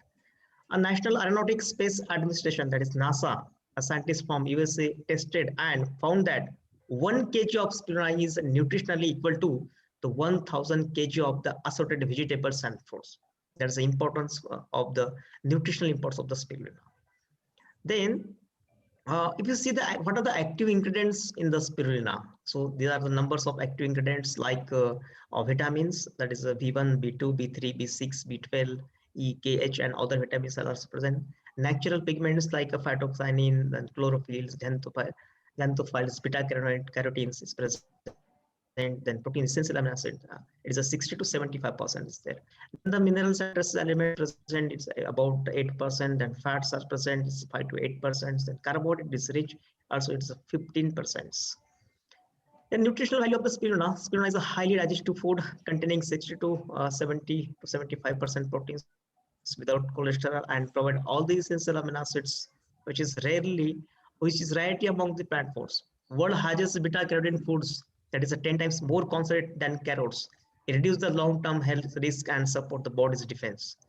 Another important nutritional substance in the spirulina, that is called as the GLA, that is gamma-linolenic acids, essential fatty acids, important for healthy bones, normal brain functions, growth and development, stimulation of the skin and hair growth, and regulation of the metabolism such as lipids. Then vitamin B12 and B complex it is essential for the healthy nerves and the tissues, especially for the vegetarians. Minerals and trace elements is also present, which is rich in the iron, magnesiums, and trace elements, or the trace minerals, and is easier to absorb than iron supplements. Unusual phytonutrients, these are the good for the health and cleansing agents. Green chlorophylls, then the blue, that is the phycocyanins, and orange, that is the carotenoids. This color, these pigments collect the sun's energy and power growth. Chlorophyll is a natural cleanser and is often referred to as a natural green magic. As a botanist, we all know about the green magic of phytonutrients. Then if you nutritional aspect, that is the proteins, definitely it is 3 times higher than the beef, fish, and porks, and the minerals is also is high, 7 to 13%. Fiber is the high, vitamins, then beta carotenoids, lipids, then chlorophylls, and calcium and iron. Vitamins present in the spirulina. Then if you compare this spirulina with the other foods available in our food sectors, for example, cheese. If you see the cheese, then it is a 24% of proteins is present, and if you see the spirulina, about 65% protein is present, and in the milk it is a 3.75% of proteins is present. Then in soya, 15% protein is present, chicken 21% of protein is present, eggs 12%, peanuts is 25%. And if you compare this spirulina with other protein-rich food commodities in the market, then we realize that spirulina is the very good source of proteins. That is more than 60% proteins is present.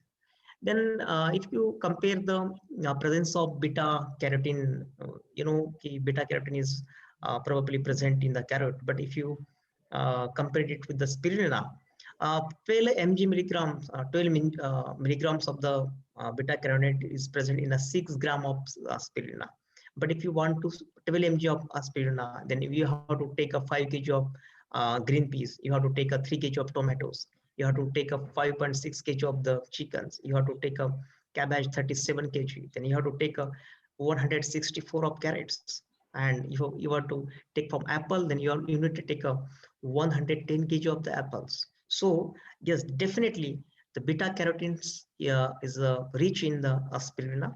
It is a very another nutritional aspects of the spirulina. So spirulina is an alkaline food, basically not a seaweeds or not grow in seawater, but it's alkaline foods and it can be grown in a fresh water. So there are the two main type of the foods, the acidic foods and the alkaline foods. Acidic foods it's meat, fish, prawns, chicken, bread, and flour. Alkaline foods like vegetables, milk, seaweeds, fruits, and egg whites. So Dr. Ragnar Berg of United States, he stated that the everyday's meal should have the proper proportion of 20% acidic food and 80% of alkaline foods. So if you see the alkaline foods and the acidic food, the spirulina is the alkaline food and it is a good food for each and every human beings. Medicinal properties, rather than the nutritional aspects of the spirulina, spirulina is also the medicinal properties. Spirulina offer the remarkable health benefits for multiple reasons. It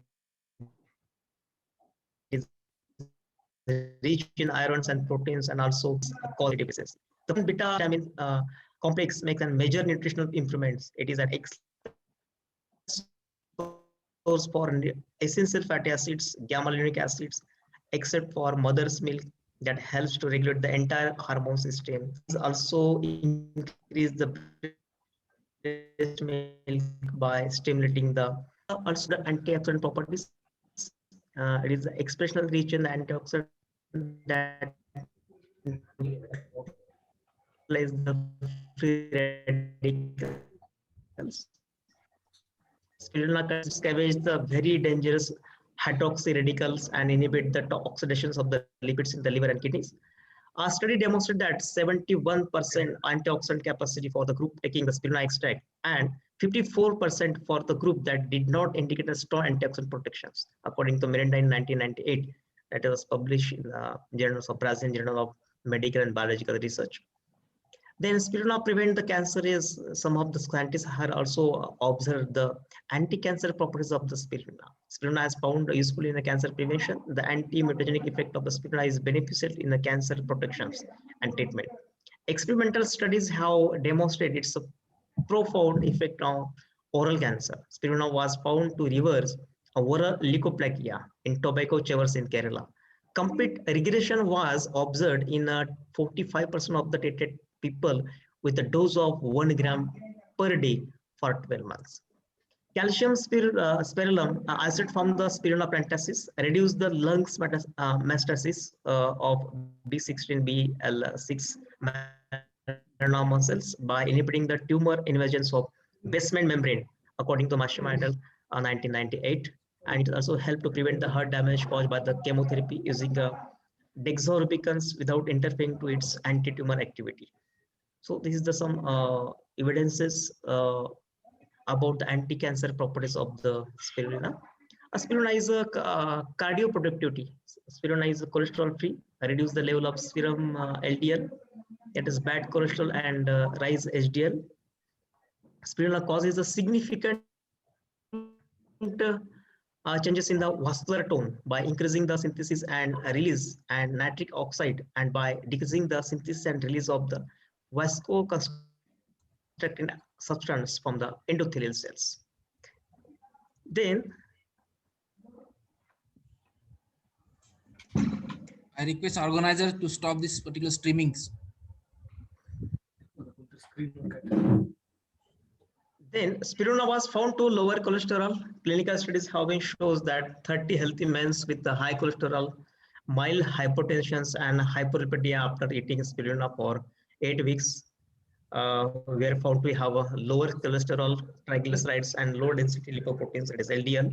The finding conclude that antioxidants such as beta carotenes, vitamin C and E, selenium, etc. present in the spirulina offer significant protection against the cardiovascular diseases. So this is another important properties of the spirulina.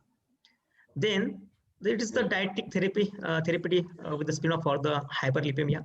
Some of the people who suffer from the diabetics, they can also that can be also help to control the diabetes in a particular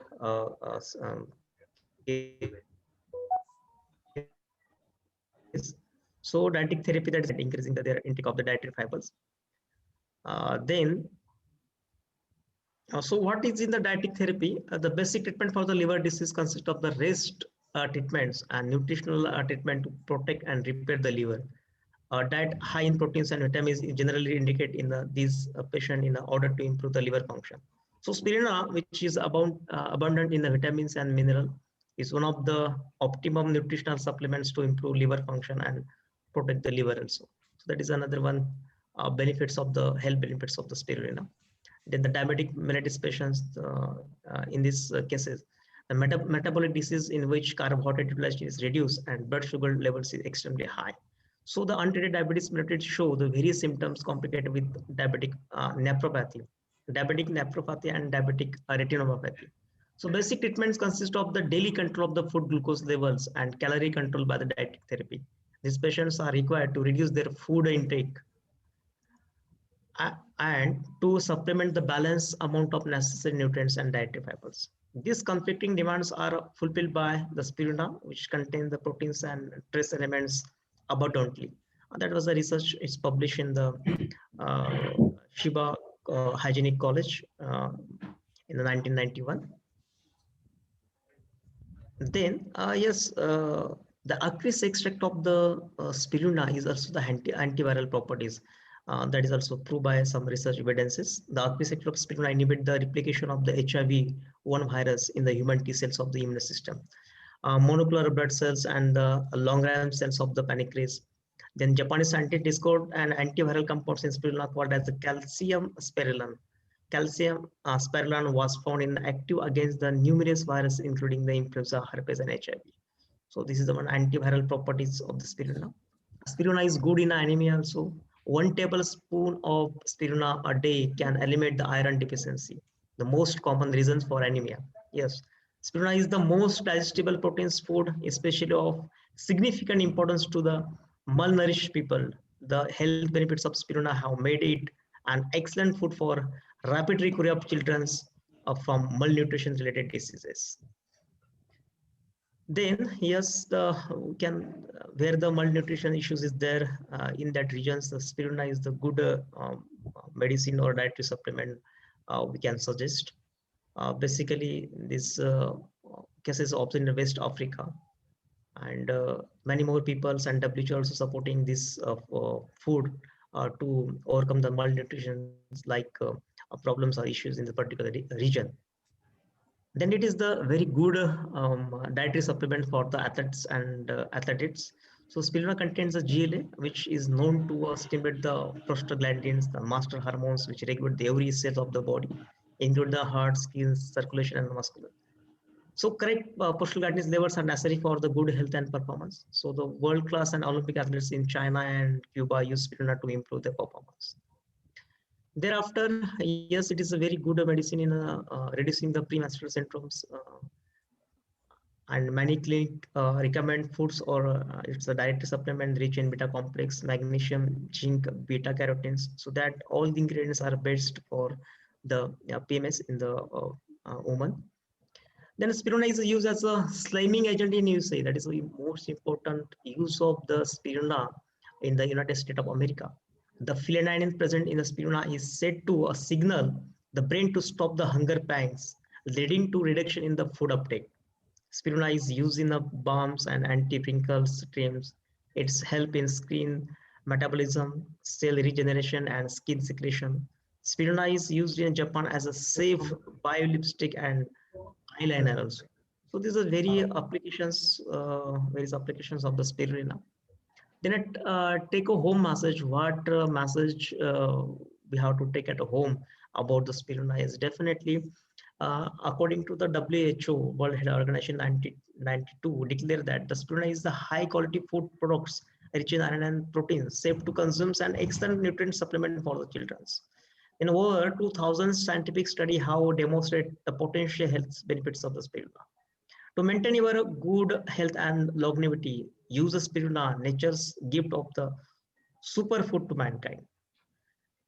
Then these are some scientific evidences. Already a lot of scientists, they work on the spirulina. It is on the antioxidants, aimed to moderate properties. Then some of the scientists work on anti-cancer properties, anti-inflammatory properties, and antimicrobials and antifungal properties of the spirulina. So these are the research evidences of the spirulina. Then, so this is the general uses of spirulina is in the cosmetic industry, in the dietary supplement, and in the pharmaceuticals also. So there are some the production technologies. We can also cultivate that spirulina at our home also. So there are the two techniques. I'm not going to go in detail. Just I'm going to flash the how can we produce at home and outdoor also. So the indoor preparation at home, we can just take one plastic tub and we can procure the culture from the particular authorized center. Basically in the Maharashtra and throughout the India, some of the KVK is there, Krishi Vigyan Kendra is there, and CFTR in Mysore is there. They are manufacturing and they're cultivating the spirulina and they're providing the cultures to many more KVK. So the nearest source of the spirulina is the KVK, and many more industries or the companies, they are manufacturing such kind of spirulina. But the most important thing is that if you cultivate the spirulina at home, that will be better, because why? We cannot assure about the marketed spirulina, how much it is safe and how much contamination is there. So basically you can cultivate it, or you can select the good brand of spirulina products. They have a less contamination, that is good. They are cultivated in good conditions. So that at home we can cultivate it. We are also cultivating in the that kind of spirulina in our laboratory. We are giving it training to our students also, and that students are basically they are starting their research on spirulina, and some of our students they're also starting the sales of the kind of product also. So this is the indoor unit or indoor manufacturing process. So we can also cultivate in a commercial level also. So this is the one good opportunity for we all botanist or the students of life sciences. they can go for the such kind of commercialization of our whatever knowledge we have. Sir had light told Dr. Deshmukh sir, the tissue culture technique is there.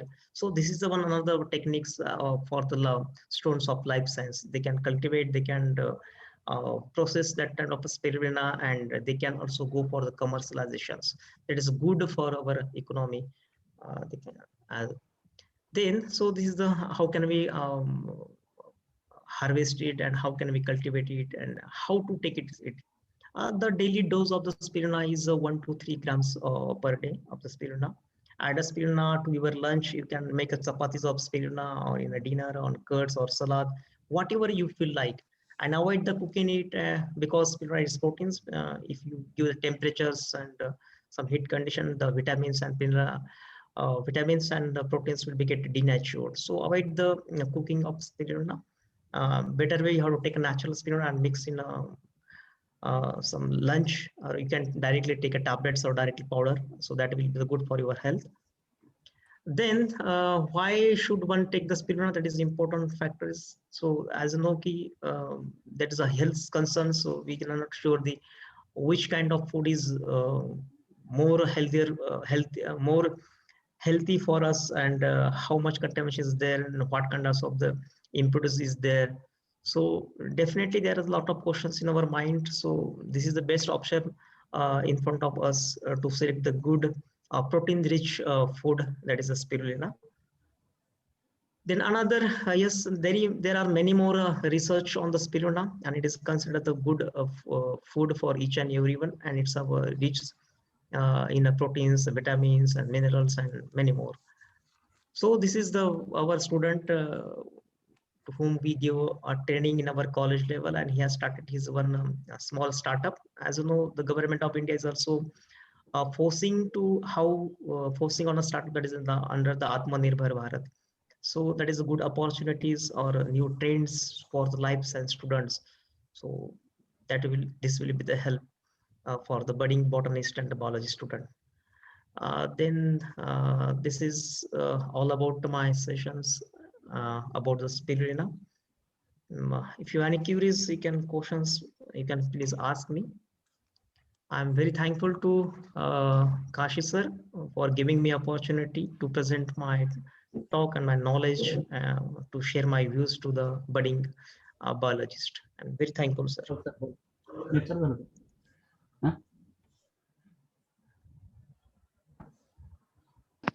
Sir, very much thankful to you. Dr. Dahikar sir, you have given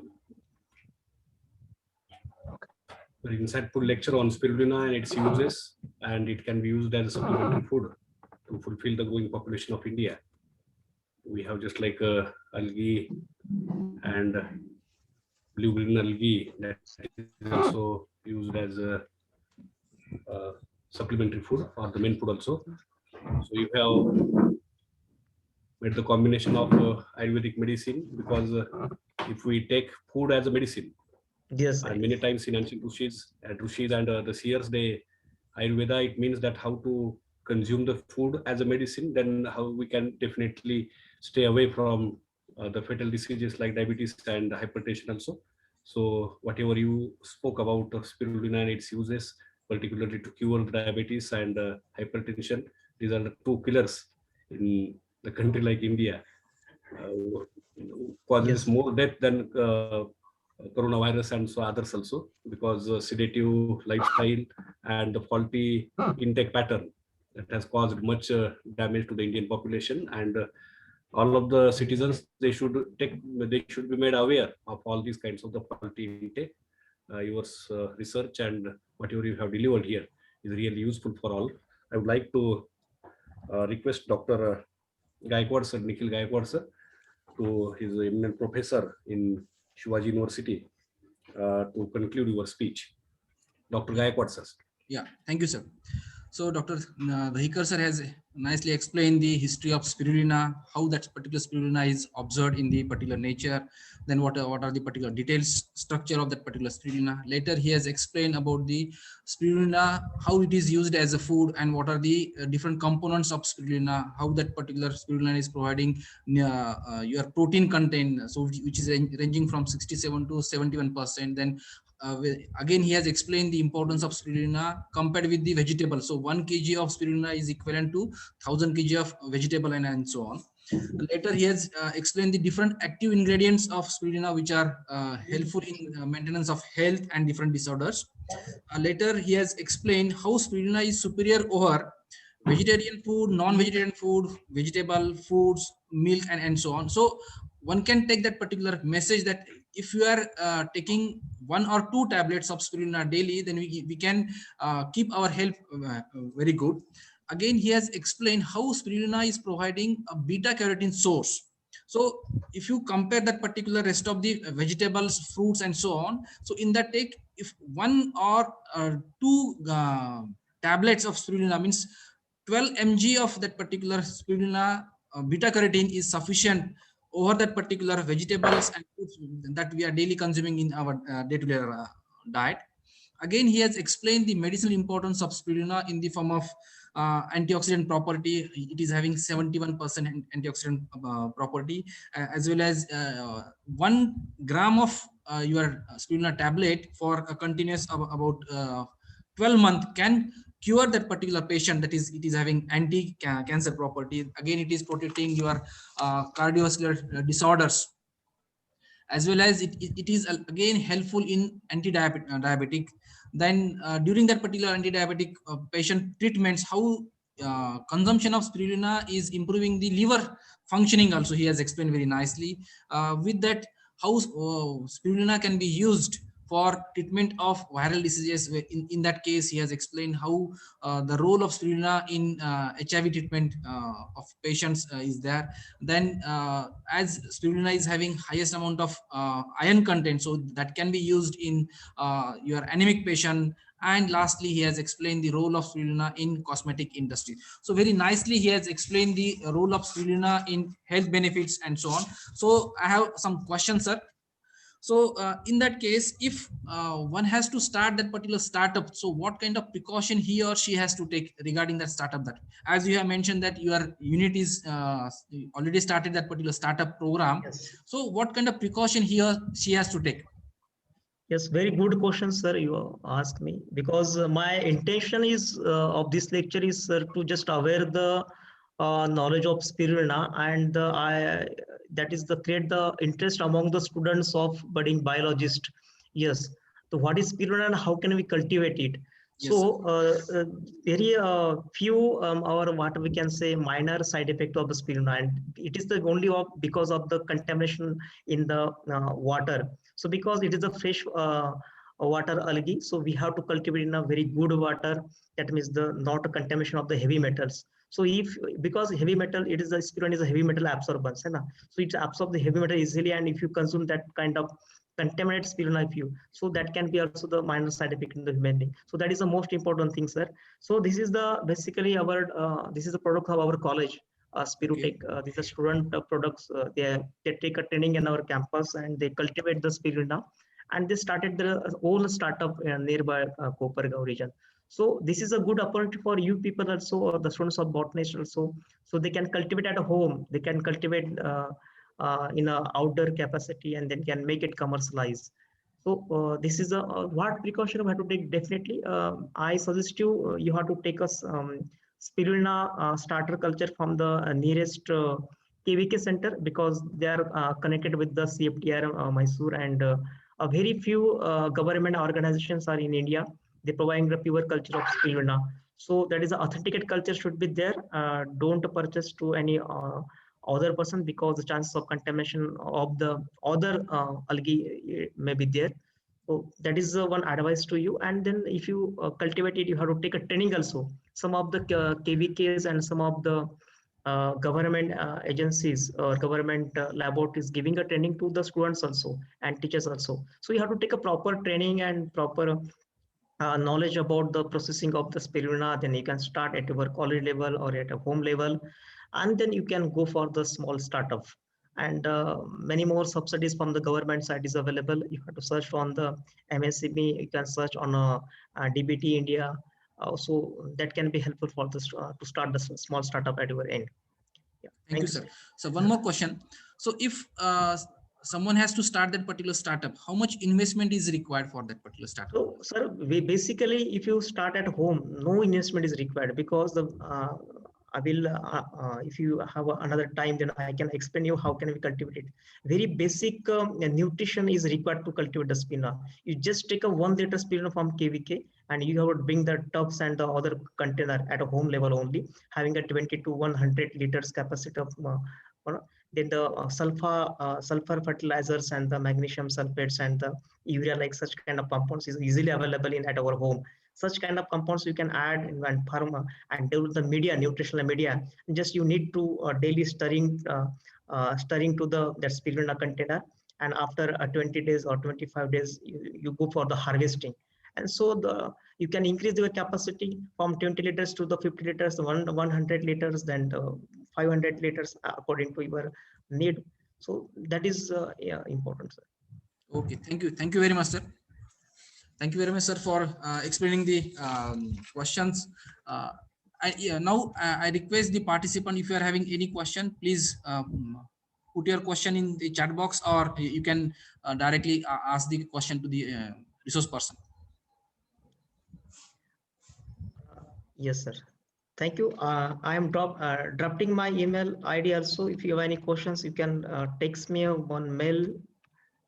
So that will be better. For, yes, sir. Yes, sir. And my contact number is there also.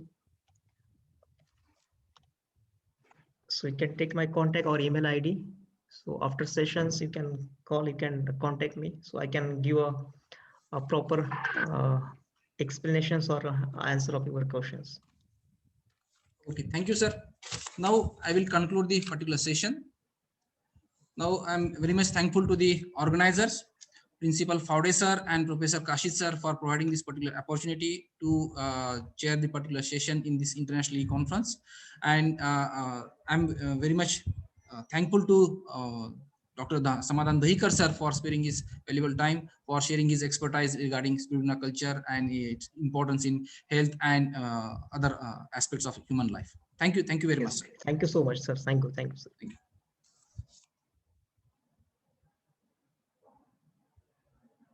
Over to Kashid sir.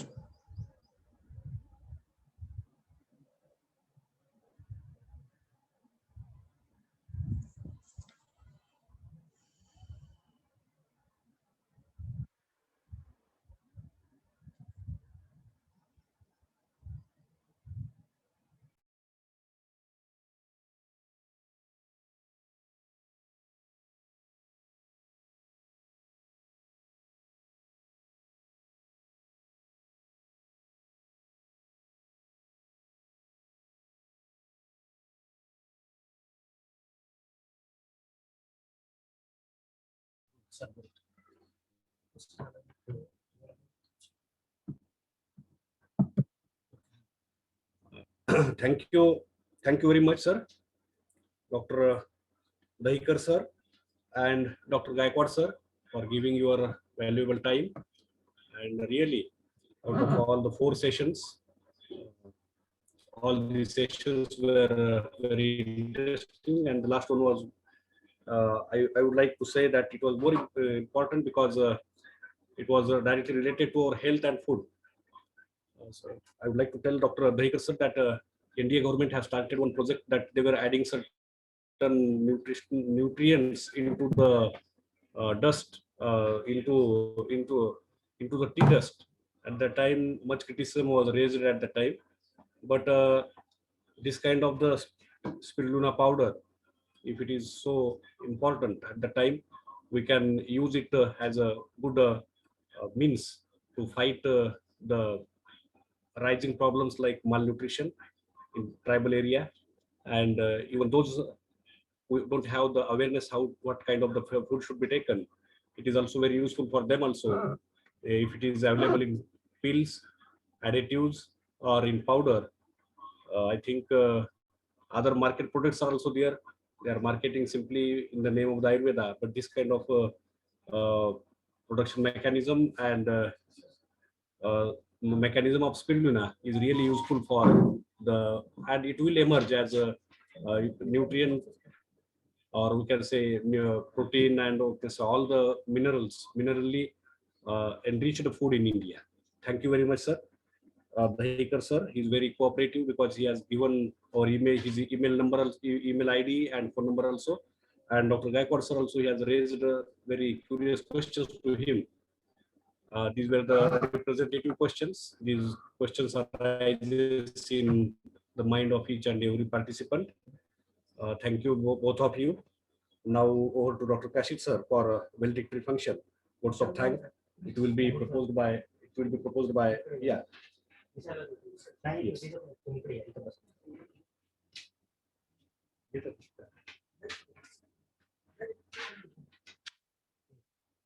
Dr. Kashif sir has given the consent to express the vote of the thanks.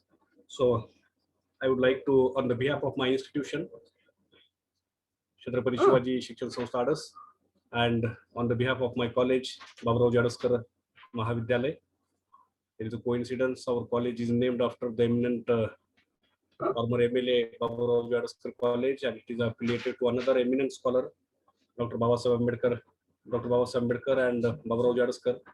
These are the names, the eminent persons in giving the shape and future of our country. So, on the behalf of institution, Dr. Principal, Dr. Khawde sir, and the convener of this conference, Dr. Kashif sir, Dr. Hirve sir, Professor Hirve sir, and all other colleagues, Hirve Sarsare sir, Swarnkar sir, Kashif sir, Hirve sir, and all others, they have taken pain to make this conference, international conference, as a successful one. Again, I would like to express my special thanks to Neela ma'am.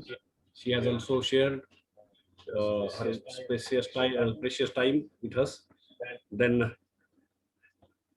I'm also thankful to Dr. Ashok Chavan sir, Dr. Deshmukh sir, Dr. Zadov sir, Dr. Mondal sir, Dr. Mari sir, Dr. Dahikar sir, and again Dr. Gaikwad sir. As our scheduled time was 1 p.m. or 2 p.m. But due to the constraint of the time, but still it was very interesting. Everybody has participated. More than 400 participants. They have 500 participants. They made their presence in this conference, and it is because of your knowledge, your experience that you have shared with us, we can make this conference. And this is small time. KG is a small town, but still we, with the help and cooperation of all of you, we can make this conference as successful. Thank you very much. Thank you to everybody. Thank you. Good afternoon. So thanks everyone who believe us, join with us, and attend the virtual international conference. I would like to thank Dr. Arvind Deshmukh sir, Dr. Samadhan Dahikar sir. They joined the Microbiology Society of India with the Department of Botany, Baburao Jadaskar Mahavidyalay kids. Thank you, Dr. Neela madam, and all the resource person, Dr. Deshmukh sir, Dr. Mondal sir, Dr. Dahikar sir, the chairperson of all these 4 sessions, Dr. Ashok Chavan sir, my guru, Dr. Milind Zadov sir, Dr. Vasant Mari sir, my friend, and Dr. Nikhil Gaikwad sir, presence here. I would like to thank all my college colleagues, my research students, my friends.